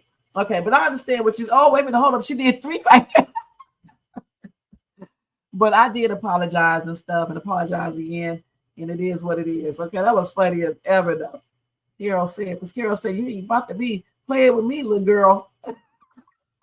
I don't give a damn about you being in your 50s. I'm in my 60s or whatever. You know, you better bow down. Oh, yes. You say any cash purchases is reported to IRS? Oh, okay. Okay. I didn't know that. I thought it was, if it had to. So if you go buy something for $10,000, they report that to the IRS? Man. Okay, you got to be careful out here, y'all. Thanks for that, Leticia, because I didn't know that. I thought it was like over a certain amount, and then you report it. That's crazy, man. They don't be playing. That's how people get out of it, I guess, and get in trouble, especially if you don't have like a job to, show that you make this type of income. That's crazy. That is. Let me make sure this right here. When is December the 5th? Wednesday? Tomorrow. Why do they have this due on Wednesday? Tomorrow is Wednesday, right? Yeah, okay. So I got to remember that. Let me screenshot. That's the only way I remember all this stuff. So I'll just do that today because I forgot all about that.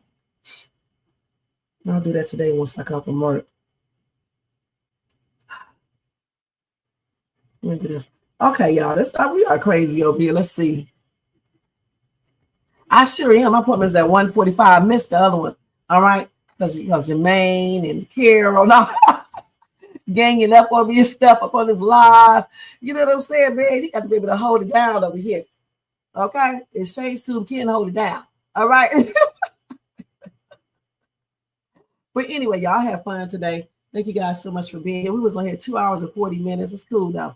And I'm about to get out of here and go to my cardiologist appointment. Okay, I missed my acupuncture. All right. But anyway, at least I don't have a headache anymore. Because when I came on here, I had a headache. You know, usually when I stay up late for a long time, like consistently, in many days, I get a headache that lasts for like a whole week or so. And so finally it went away some. It'll probably come back once this boy get in the car with me. I'm talking about my son because he be doing the most. He's just like Jermaine. He's aggravating. You know what I'm saying? He be doing so much.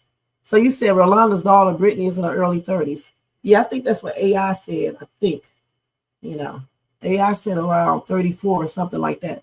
So now we know where to go when we need to know the real truth. So we heard everything about Bethany's relationship, marriage with what's his face, Laurie, and now we know that all of them are responsible for everything. Bethany, though, you know, she got to stop certain things for real, for real. And Larry needs to man up. Shara needs to just stay out of their relationship altogether and go get herself a man, shit, and take care of her daughter and herself. And that's just what it is, you guys. Now, don't forget to thumbs up this video if you enjoyed this content, you guys. Also, if you're not subscribed to the channel, please subscribe below and hit that bell notification so you can be notified of any upcoming videos. How does it feel? I've been literally sweating here. Oh, hold on. God. And share and leave a comment, okay? And this goes out to, let me see. I'm going to give this to Jermaine today because Jermaine, I tell you something, Buster. Don't be coming over here in this chat, running your damn mouth, acting like you are Shades 2, ninja, okay? On everything. Shades 2 run Shades 2, all right? I don't care about no union. I don't care about none of that. None of that. Shades 2 run this place over here. That's why it's called Shades 2. I'm back again. And it's on everything that Shades 2 run this shit over here. All right? And I know you sit in the bush. You probably mad. But you know what? You know, like Big Sean say, I don't give a F about you. I don't give a you.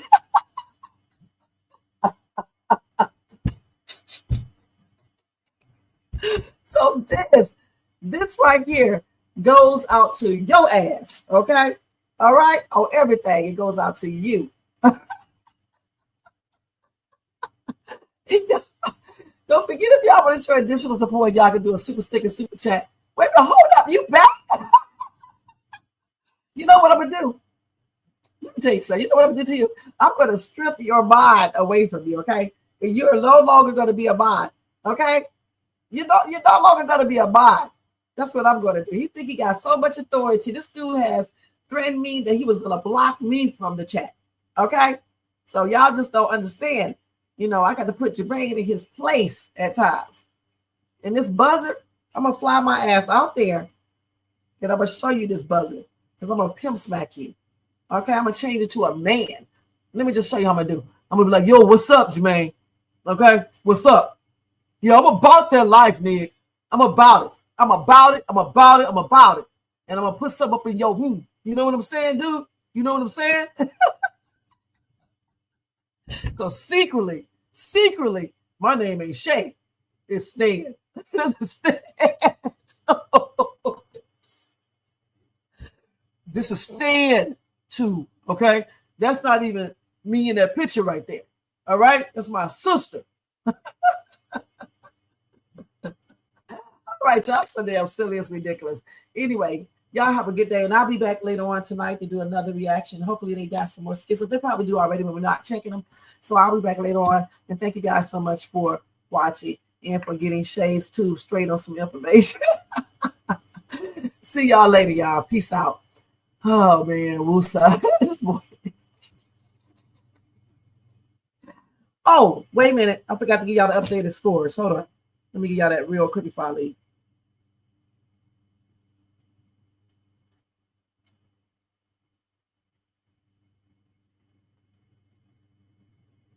Okay, real quick.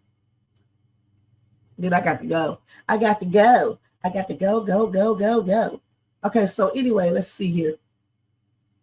So I said, if you were in Ernestine's shoes regarding that cash, would you keep it or give it to Trey? So again, more people voted. Still, it's an even tie. 46% said they would keep it. 46% said they would give it to Trey. And 7% said they would call the police. Y'all, the people who call the police, y'all about to be exterminated. And with the faking thing, where I asked, were Anthony and Amber faking? I misspelled his name. More votes came in. 67% still said that Amber and Anthony were faking it. 25% of people said no, and 8% said they don't know. And then on a Duchess situation with the child not knowing she was going to stay there, 68% of the people said yes, the Duchess and all of them were wrong. 28% said no, they were not wrong. 4% said I do not know. Okay? In that situation, I think they were wrong all the way. In a Thanksgiving dinner, still 56% of people said Bethany was wrong. Shara, only 8%, 3% for Larry, and then 34% said all three were wrong. Okay? And then Carol came in here and said it's all of their fault. And I think it's all their fault too. Okay? Because that's Bethany's house. Outsider don't come in and control the situation. Okay? Period. I don't give a damn what nobody says. AI can say she can come in and control that situation. And I'm going to say, no, she can't. You can't come inside of a person's house and go to their stove and put your food up there. Who the hell does that? Okay? So anyway, that's the poll. I'm going to put up another poll today. And there we go. And I'll give you guys the results tonight or either tomorrow. All right? Have a good day. And I'll see you guys in my next video.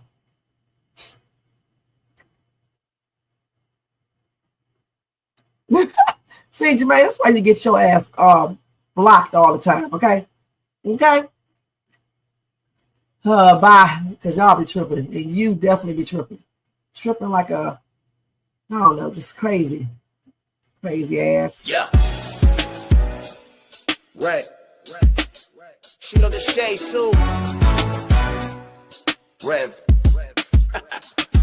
Yo, Wayne write the skits, he produced the scene, but Shay bring the talk that's slick and mean. He got characters, drama, chaos on deck, but Shay the one breaking down every little speck. She spot the shade, the smirks, the face, catch the punchlines and the subtle mistakes. She the voice of the couch, the fam on the phone, like did you see what just happened when he left her alone? She stay talking, she break it all down, from the messy to the funny. She wear that crown, skits by Wayne, but the show start here. When Shay react, you gon' laugh or tear. Ooh, it's the Shay stuff wave. She real, she raw, she bold, she brave. Kountry Wayne built it, but Shay made it pop. Now hit that play and don't you stop. She ain't here just watching, she co-hosting from the sideline. Talking over clips like it's game time, characters wild, but Shay got control. She paused, rewind, then snatch they soul. No script in her voice, just truth and wit. Like why is girl acting like she ain't seen that chick? She roast, she laugh, she bring the fire. Shay turn a 5-minute skit to an all-day ride. She stay talking, she break it all down, from the messy to the funny. She wear that crown, skits by Wayne, but the show start here. When Shay react, you gon' laugh or tear. Shay still vibe, she the voice of the folks that don't let nothing slide. Kountry Wayne lit it, but Shay got the flame. Now run that back, you know the name. Shout out to Kountry Wayne for cooking up the chaos. But if you want the real breakdown, decide how to laugh the truth. You pull up here. This is the Shay's Tube reaction show. No cap, no filter. Just Shay. Shay stay talking, she break it all down, from the messy to the funny. She wear that crown, skits by Wayne, but the show start here. When Shay react, you gon' laugh or tear.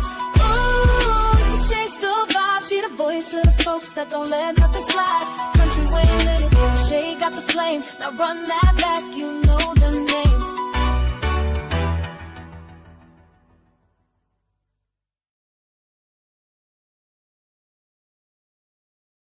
All right, guys. Thank you again for being here all these damn hours. And I'll see you later on this evening between 8 and 9:30ish. Okay. And I'm about to cop me a flight using my wings to go out there and F Jermaine up. So if y'all see me incarcerated, you know why. See y'all later. Peace out.